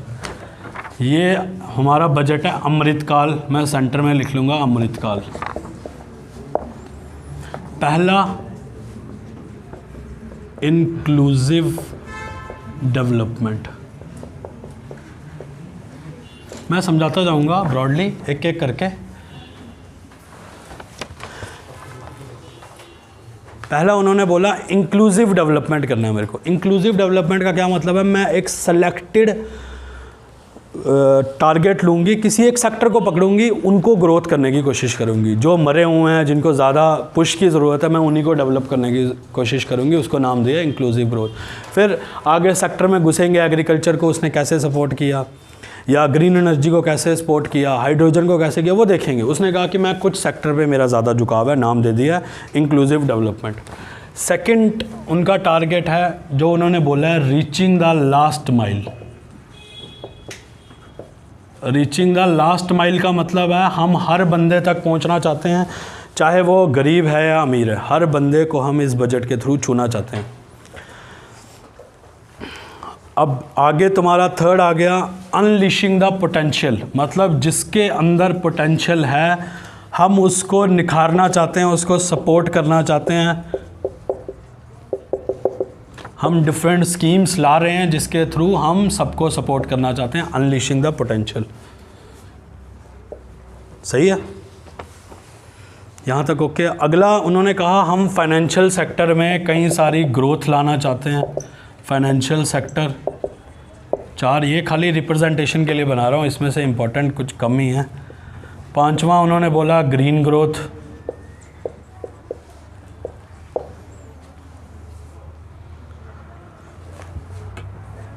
6वां उन्होंने बोला यूथ पावर, और 7वां उन्होंने बोला इंफ्रास्ट्रक्चर।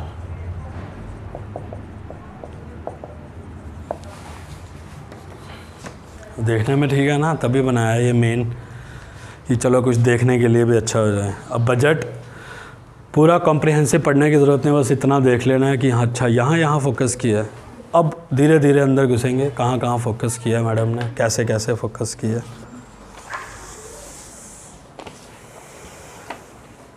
यहाँ तक ओके है। अब सबसे पहला पॉइंट मैं छूना चाहूँगा जो हम सबसे रिलेट करता है, पर्सनल इनकम टैक्स को लेकर। डायरेक्ट पहला पॉइंट पर्सनल इनकम टैक्स को लेकर, क्योंकि उसमें ज़्यादा रुझान है हमारा। अब देखो ये इनकम टैक्स क्या बोला है। पहले तो जब इंदिरा गांधी जी शासन कर रही थी, अगर कोई बंदा 100 रुपया कमाता था उसको 93 रुपीज़ टैक्स देना पड़ता था। फिर सुनो, 100 रुपीज़ कमाते थे तो 93 रुपीज़ वो छीन के ले लेती थी। ऐसी नीतियाँ लाई थी कि 93 मुझे देने ही देने, नहीं तो मैं छीन लूँगी खुद ही। अब हर हिंदुस्तानी के दिमाग में वहाँ से एक चोर पैदा हो गया। वो कहता है किस तरह टैक्स बचाऊँ, और बंदा मर जाता है टैक्स बचाने के लिए। कोशिश यही करे किसी तरीके से टैक्स बच जाए मेरा। तुम देखो अपने घर पे भी अपने फादर से पूछो, ग्रैंडफादर से, वो भी यही पूछेंगे बजट में मिला हमें कुछ, टैक्स बचा कुछ नहीं। क्योंकि हमारे दिमाग में ऐसे घुसा दिया गया है कि टैक्स बचाओ। जब 100 रुपये में से कोई तुम्हारे 93 ले जाएगा तो तुम तो कोशिश करोगे किस तरीके से बचाऊँ। तो तब से हमारे दिमाग में ये मेंटालिटी आ गई है कैसे टैक्स बचाएँ। अब चीज़ें काफ़ी बदल गई हैं, पर हमारा सोच वैसी है। हम कहते हैं भाई बचेगा कैसे, लूट रही है ये हमको। अब उल्टा हो गया है, अब 100 कमाते हैं तो वो 7 ही लेते हैं बेचारे, पर हम कहते हैं 7 भी कैसे बचाएं। हमारा टारगेट यही है आज भी कि बचा कैसे ले हम। अब जब भी तुम मान लो अपने फादर से बात करोगे, किसी से बात करोगे, जब साल का टैक्स भरना होता है ना, वो भागते हैं सीए के पास। सीए के पास जी हमारा टैक्स भर दो, हमें नहीं हिसाब किताब समझ आता। पर मैं तुम्हें समझाऊंगा आज, तुम आगे किसी का भी इनकम टैक्स का हिसाब कर सकते हो, चाहे वो करोड़ों में हो लाखों में हो। तुमने खाली पापा को पूछना है कितना कितना कमाते हो साल का, मैं हिसाब करके देता हूँ। मैं तुम्हें सिखा दूंगा पूरा। यहाँ तक तुम्हें यहाँ तक क्लियर है। हेडिंग लिखना पर्सनल इनकम टैक्स।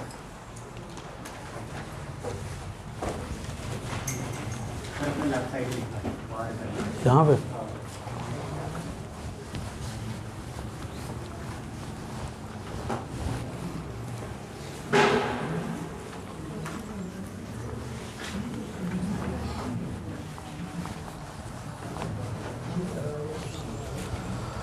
न्यूज़ में तुमने बहुत सुना होगा 7 लाख तक इनकम पे कोई टैक्स नहीं है। सही बात है, सुना है या नहीं। अब तो जब बजट आता है तो यही चीज़ें मशहूर होती हैं सबसे पहले, इसलिए मैं भी वहीं से शुरू कर रहा हूँ कि हाँ 7 लाख तक माफ़ है। मैं बताऊँगा कैसे 7 लाख तक माफ़ है। देखो अभी मैं 7 लाख का नाम नहीं लूँगा, चलो ठीक है। कर दो स्टॉप। देखो इनकम टैक्स को लेके दो डिवीज़न है। पहले मैं पुरानी कहानी पे चलूँगा जिसको बोलते हैं ओल्ड रिजाइम। पूरी बात आराम से सुनना। मैं कह रहा हूँ सीए फेल है, तुम ही सीए हो अगर ये आराम से समझा दो। ओल्ड रिजाइम का क्या मतलब है? जो अभी तक चला आ रहा है, इस बार चेंज हुआ है पर ये बोला है तुम्हारी मर्जी, जा तो पुराने तरीके से जाओ, जा तो नए तरीके से जाओ, तुम्हारी मर्जी। पुराना तरीका क्या बोलता था? ध्यान से सुनना। पुराना तरीका बोलता था 0 से लेके 2.5 लाख तक कोई टैक्स नहीं, नील। ये लिखना है सब कुछ। 2.5 लाख से लेके 5 लाख तक तुम्हारा 5%, 5 लाख से लेके 10 लाख तक तुम्हारा 20%, और 10 लाख से अबव तुम्हारा 30%। अब तुम्हें आइडिया से लग रहा है ना अजीब चोर है। लोग क्यों टैक्स बचा रहे हैं? इसलिए 10 लाख से ऊपर कमाओगे सीधा 30% ले जाएंगे। मतलब 10 लाख 1,000 कमाते हो, सीधा बोलेंगे 3 लाख लाओ। कितनी तकलीफ़ होती है। देते हुए तो होगी, फ्री में कोई तुम्हारे पैसे ले जाएगा तो। इसलिए उन्होंने बचाने का प्रावधान दिया है, वो बताऊंगा साथ साथ ही। यहाँ तक पहले चीज़ समझ आई है। ये ओल्ड रिजाइम मतलब पुराना तरीका जो अभी तक हमारे बूढ़े अपना रहे हैं। वो क्यों अपना रहे हैं ये भी बताऊंगा। उनको कुछ रियायतें मिली हैं इसमें जो अभी तक बूढ़े लोग अपनाते हैं। बूढ़ों में क्या आ गया? तुम जवान हो, तुमसे ऊपर जो भी है वो बूढ़ा है, ये समझ के चलो। जो अभी तक लोग टैक्स भर रहे हैं वो ये हिसाब से चल रहे हैं। 2.5 लाख तक उनको कुछ नहीं देना। 2.5 लाख तक कमाते हो तो कुछ नहीं देना। 2.5 से लेके 5 लाख तक कमाते हो तो 5%, 5 लाख से 10 लाख तक 20%, और 10 लाख से ऊपर।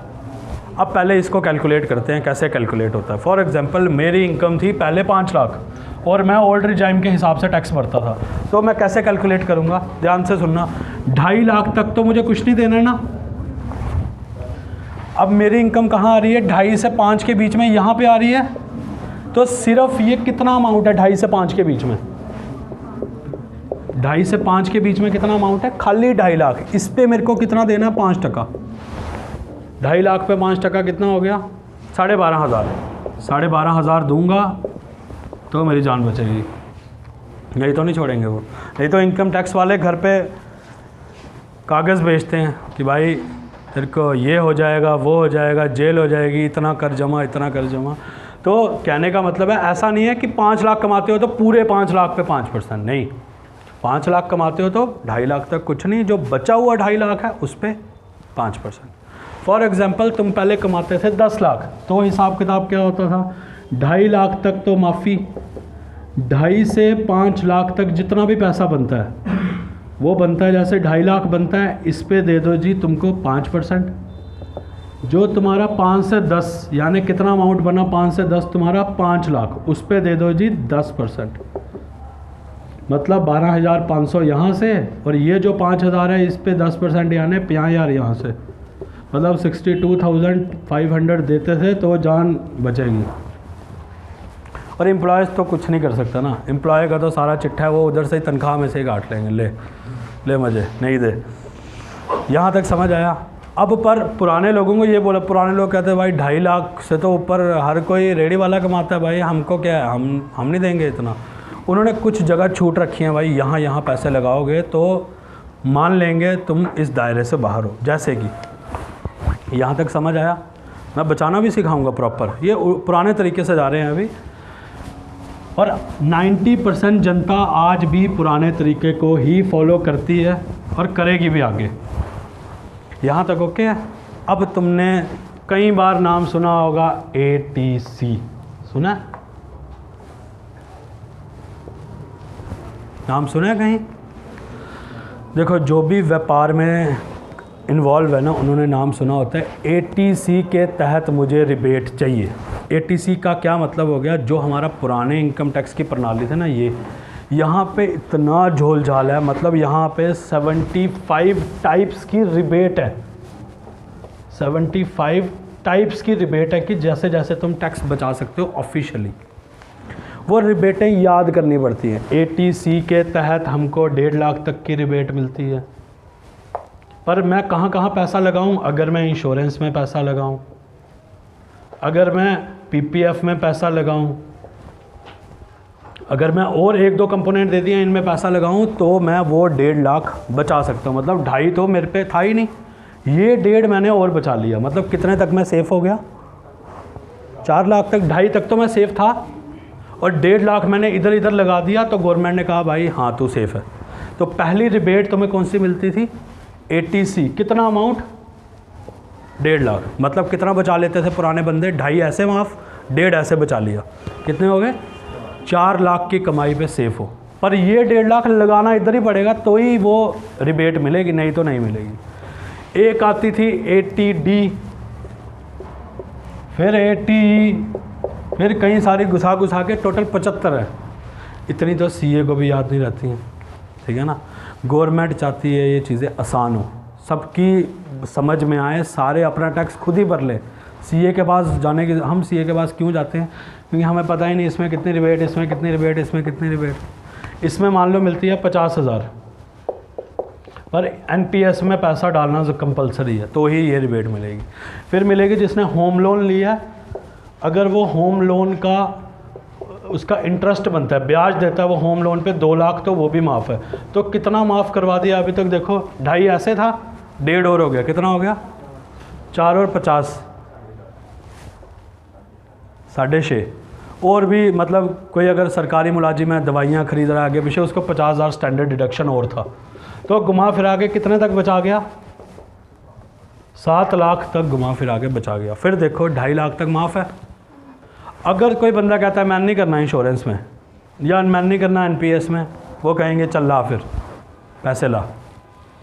लोग अपने आप को बचाने के लिए कहते हैं क्या करना है, अब मजबूरी है, टैक्स से बचाना, चलो इंश्योरेंस में डाल देते हैं थोड़े पैसे PPF। इन सबको मिला के 1.5 लाख, इंश्योरेंस, PPF, जो EPF आ गया, एम्प्लॉय प्रोविडेंट फंड, ये सारे घुमा फिरा के 1.5 लाख प्लस NPS में खाली मिलता है। पर दिक्कत क्या है, ये वाला पैसा आज ही मिल जाएगा क्या? इंश्योरेंस वाला फंस जाओगे ना। कोई कहता है जी 16 साल बाद देना, 25 साल बाद देना। PPF वाले कहते हैं 16 साल बाद देना। ये भी कहते हैं जब रिटायर होंगे तब लेना। ये 60 साल बाद लेना। मतलब खाली टैक्स बचाने के लिए 16 साल रुकना पड़ेगा। पर कर क्यों रहे हैं? इंश्योरेंस क्या होता है हमें नहीं पता, हम क्यों कर रहे हैं? टैक्स बच जाएगा यार थोड़ा, यही है ना। देखो मैं तो पहले से ही पैसों से बहुत प्रेम है। तो कोई बोले इंश्योरेंस करो, मैं तो पहले पूछता हूँ भाई इंश्योरेंस में मुझे क्या मिलेगा? मैं आज 2 लाख लगाऊंगा, चल 16 साल बाद मुझे क्या मिलेगा? वो कहेगा 16 साल बाद 10 लाख मिलेगा, चल कर दे। वो कहेगा 2 लाख लगाना है, 16 साल के बाद अगर तू मर गया तो तेरी फैमिली को 2 करोड़ मिलेगा। तो कहूँगा भाई मैं तो मरूंगा ही नहीं, मैं तो अमर हूँ, और मेरे मरने के बाद पैसा मेरा क्या फ़ायदा? घर वाले होंगे सेकेंडरी थिंग, मैंने जोड़ रखा है जो जोड़ रखा है, भाई तेरे पे मैं क्यों वो रहूँ? और अगर मैं नहीं मरा, फिर नहीं मरा तो वो पैसा हमारा। अच्छा, इसलिए भाई हर किसी का अपना प्रोस्पेक्ट है। मैं जब इन्वेस्ट करता हूँ मैं कहता हूँ ठीक है, मेरे ज़िंदा रहते मुझे जो मिल जाएगा वही चाहिए, मरने के बाद नहीं चाहिए। और 90% पब्लिक यही सोचती है। पर लोग ज़बरदस्ती रिबेट के चक्कर में आ जाते हैं, चलो कर लेते हैं यार, रिबेट तो मिल ही रही है, बच ही रहा है टैक्स। अब कितना बचेगा? 1.5 लाख पे बेचारे 5% मांग रहे हैं। मतलब 7500 देने के बजाय 1.5 लाख इधर फूक दोगे, वो दे देंगे, कोई चक्कर नहीं। अच्छा, फिर ये NPS में करेंगे, 60 साल के बाद मिलेगी।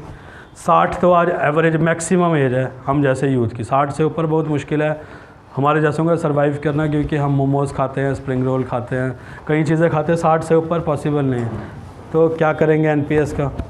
अच्छा, फिर कहते हैं एक तो लोन लो। लोन क्यों लो? टैक्स बचाने के लिए, कि 2 लाख तक का मैं ब्याज दूंगा किसी को, वो टैक्स बच जाएगा। मतलब सिर भी अपना जलाऊं, टैक्स बचाने के चक्कर में 2 लाख तक की यहाँ लोन की किस्तें भरता रहूँ। तो प्रैक्टिकली हमारे लिए तो कोई फ़ायदा नहीं था इसका। ये तो पुराने बुड्ढों के लिए फ़ायदा था जिन्होंने ये सारी रिबेटें यूज़ की हैं। गवर्नमेंट ने सिंप्लीफाई करने की कोशिश की कि आजकल के यूथ के हाथ में पैसा होना चाहिए, जहाँ मर्जी लगा। ये तो ज़बरदस्ती है ना, इंश्योरेंस में लगाना पड़ेगा तो ही रिबेट में। गवर्नमेंट ने कहा जहाँ मर्जी लगाओ, 7 लाख तक हम तुम्हें रिबेट दे देंगे। पहले कितनी थी? 2.5 लाख, मिला के 7 लाख की, पर 100 झोल झाल करके ATC, DE पता नहीं क्या क्या कर दिया। पागल बना के रख दिया, कहीं 50,000 कहीं 7500, कुछ कुछ करके 90%। जैसे मान लो मेरे को टैक्स भरना है ना, हालांकि मैं तो अभी भरता नहीं, क्यों भरूँ, अभी तो मैं नीचे हूँ 5 लाख से ऑफिशियल तौर पे, तो जब तक बच सकता हूँ तब तक बचता हूँ। जब लगेगा कि ऑफिशियली तनख्वाह उनके रिजाइम में आ रही है तो भर दूँगा। पर जो भरते हैं उनको ये सारी चीज़ों का सहारा लेना पड़ता है। तो गवर्नमेंट ने कहा हम तुम्हें आज़ाद करते हैं, कोई ज़रूरत नहीं है यहाँ पैसे लगाओ यहाँ लगाओ, 7 लाख तक तुम जो मर्जी करो, 7 लाख से ऊपर जाओगे तो हम तुमसे हिसाब मांगेंगे। यहाँ कितना था, 2.5 लाख, अब गवर्नमेंट ने कितना कर दिया डायरेक्ट, 7 लाख तक। तुम अब नहीं है ये ATC ATD फिर ख़त्म हो गया, फिर तुम बोलोगे 7 लाख तक की छूट भी दो और ये भी दो, दो चीज़ें नहीं हो सकती। गवर्नमेंट ने कहा जो पुराने तरीके से जाना चाहता है वो ये करे, हम उसके साथ हैं।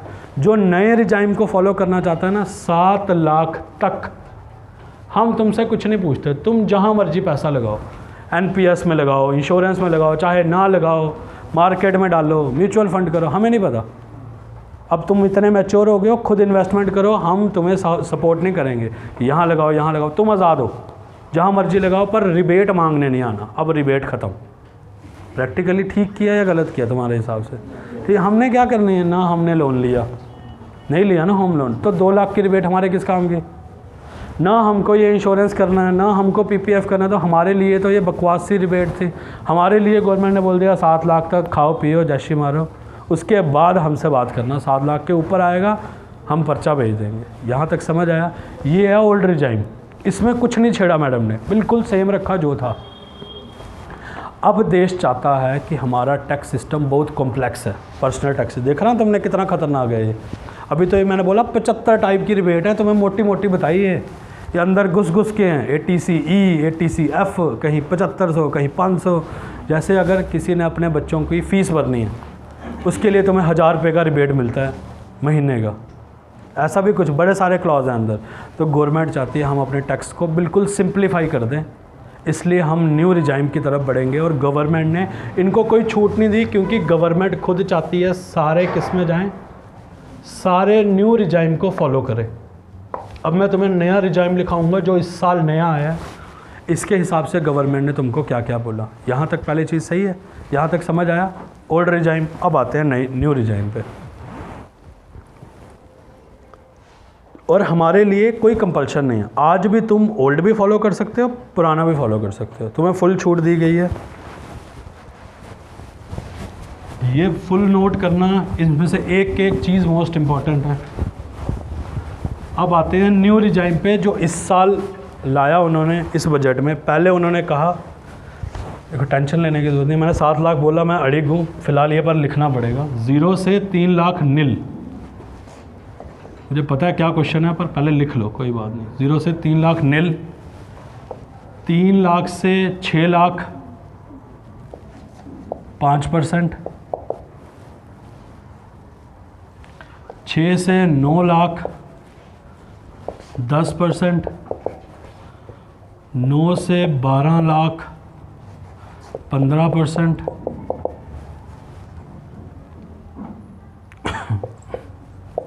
12 से 15 लाख 20% और 15 लाख से ऊपर 30%।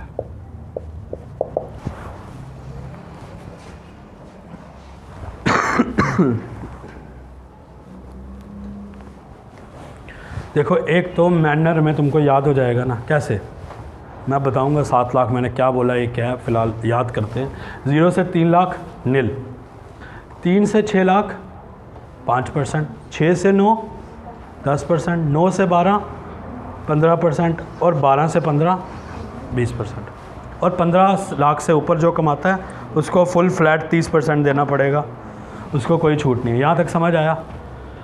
अब तुम पूछोगे, अभी तो बोल रहा है 7 लाख, अभी तो लिख रहा है 3 से 6 5%। ये किसके लिए हिसाब है? जो 7 लाख से ऊपर कमाता है, उसको कैलकुलेट कैसे करना है, कोई गणित होना चाहिए ना, ये गणित है, मैं करके बताऊंगा अभी। जो 7 लाख से नीचे कमाता है उसको कोई टेंशन नहीं है, उसको कुछ नहीं देना, वो सेफ़ है टोटली। जो 7 लाख से ऊपर कमाता है, एक गणित उसके लिए है। कैसे? जैसे फॉर एग्ज़ाम्पल मेरी इनकम है 8 लाख सालाना, 8 लाख है मेरी इनकम सालाना। देखो मैं कहाँ तक सेफ़ हूँ, जो मैं तुमको बोल रहा हूँ, फिर मैं कैलकुलेट करके बताऊँगा मैं कहाँ तक सेफ़ हूँ। 7 लाख तक सेफ़ हूँ। अब पर मैं 7 लाख से 1 रुपया भी ऊपर होगा ना तो टैक्स देना पड़ेगा, तो सब गणित होगा। मान लो मेरी 8 लाख है, 8 लाख है तो कैलकुलेशन कैसे होगा, पहले 3 लाख तक तो मुझसे कुछ नहीं वसूलेंगे, 3 से 6 लाख तक, 3 से 6 लाख मतलब कितना अमाउंट हुआ, 3 से 6 3 लाख, 3 लाख पे कितना वसूलेंगे 5%, कितना हो गया 15,000, सही है।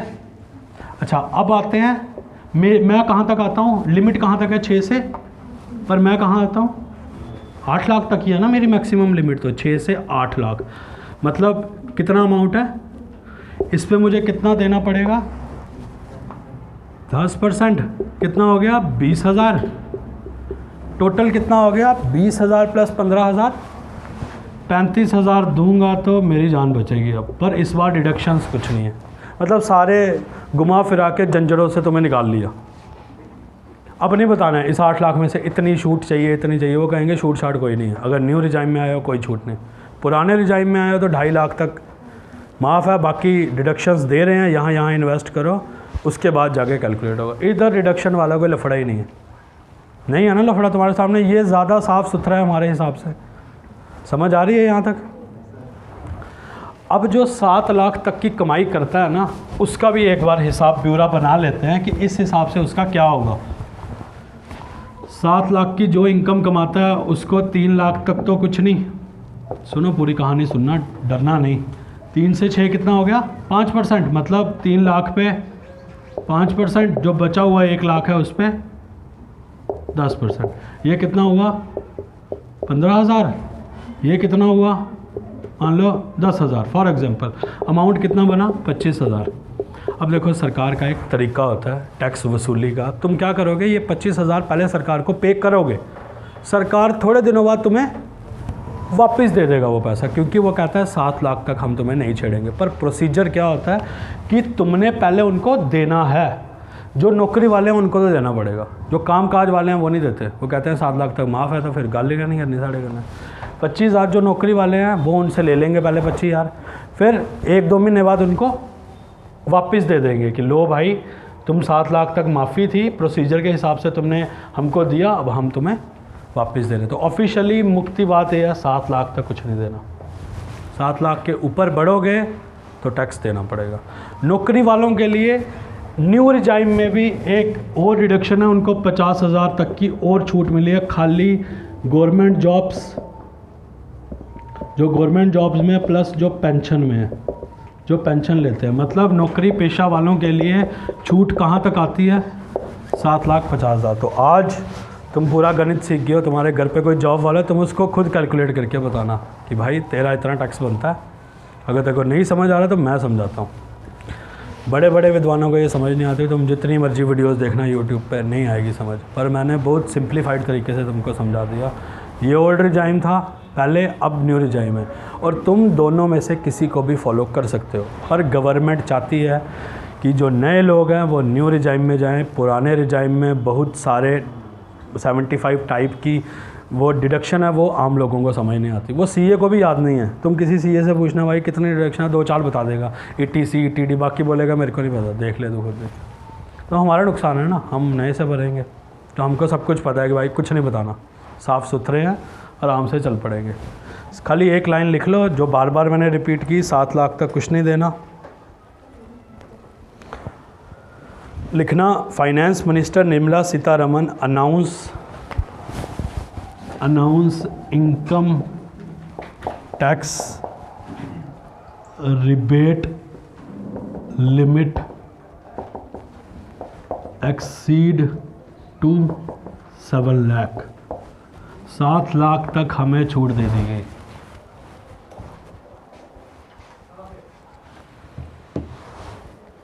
सही है ना। ओल्ड रिजाइम क्या, न्यू रिजाइम क्या, ये तुम समझे। अब तुमने अगर इकोनॉमिक्स समझी है तो एक वर्ड मैं तुमसे जानना चाहूँगा, सरचार्ज क्या होता है। पढ़ी है तुमने इकोनॉमिक्स? इकोनॉमिक्स पढ़ी है सर इन्होंने? कुछ ही बच्चों ने। चलो कुछ तो बताओ फिर। सरचार्ज क्या होता है? सरचार्ज मैं लिखता हूँ यहाँ पे, ये तो समझ आया ना?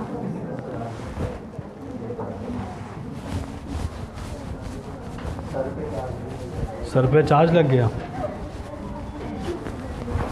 देखो SURCHARGE, सरचार्ज क्या होता है?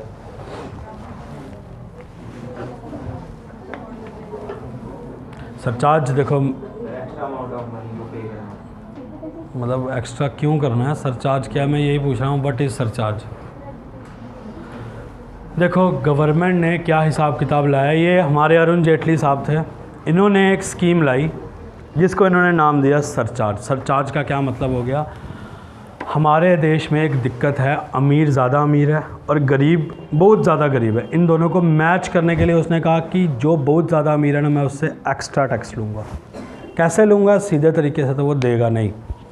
एक ऐसा फंडा लाया जिसकी वजह से अमीर से एक्स्ट्रा टैक्स लिया जाए।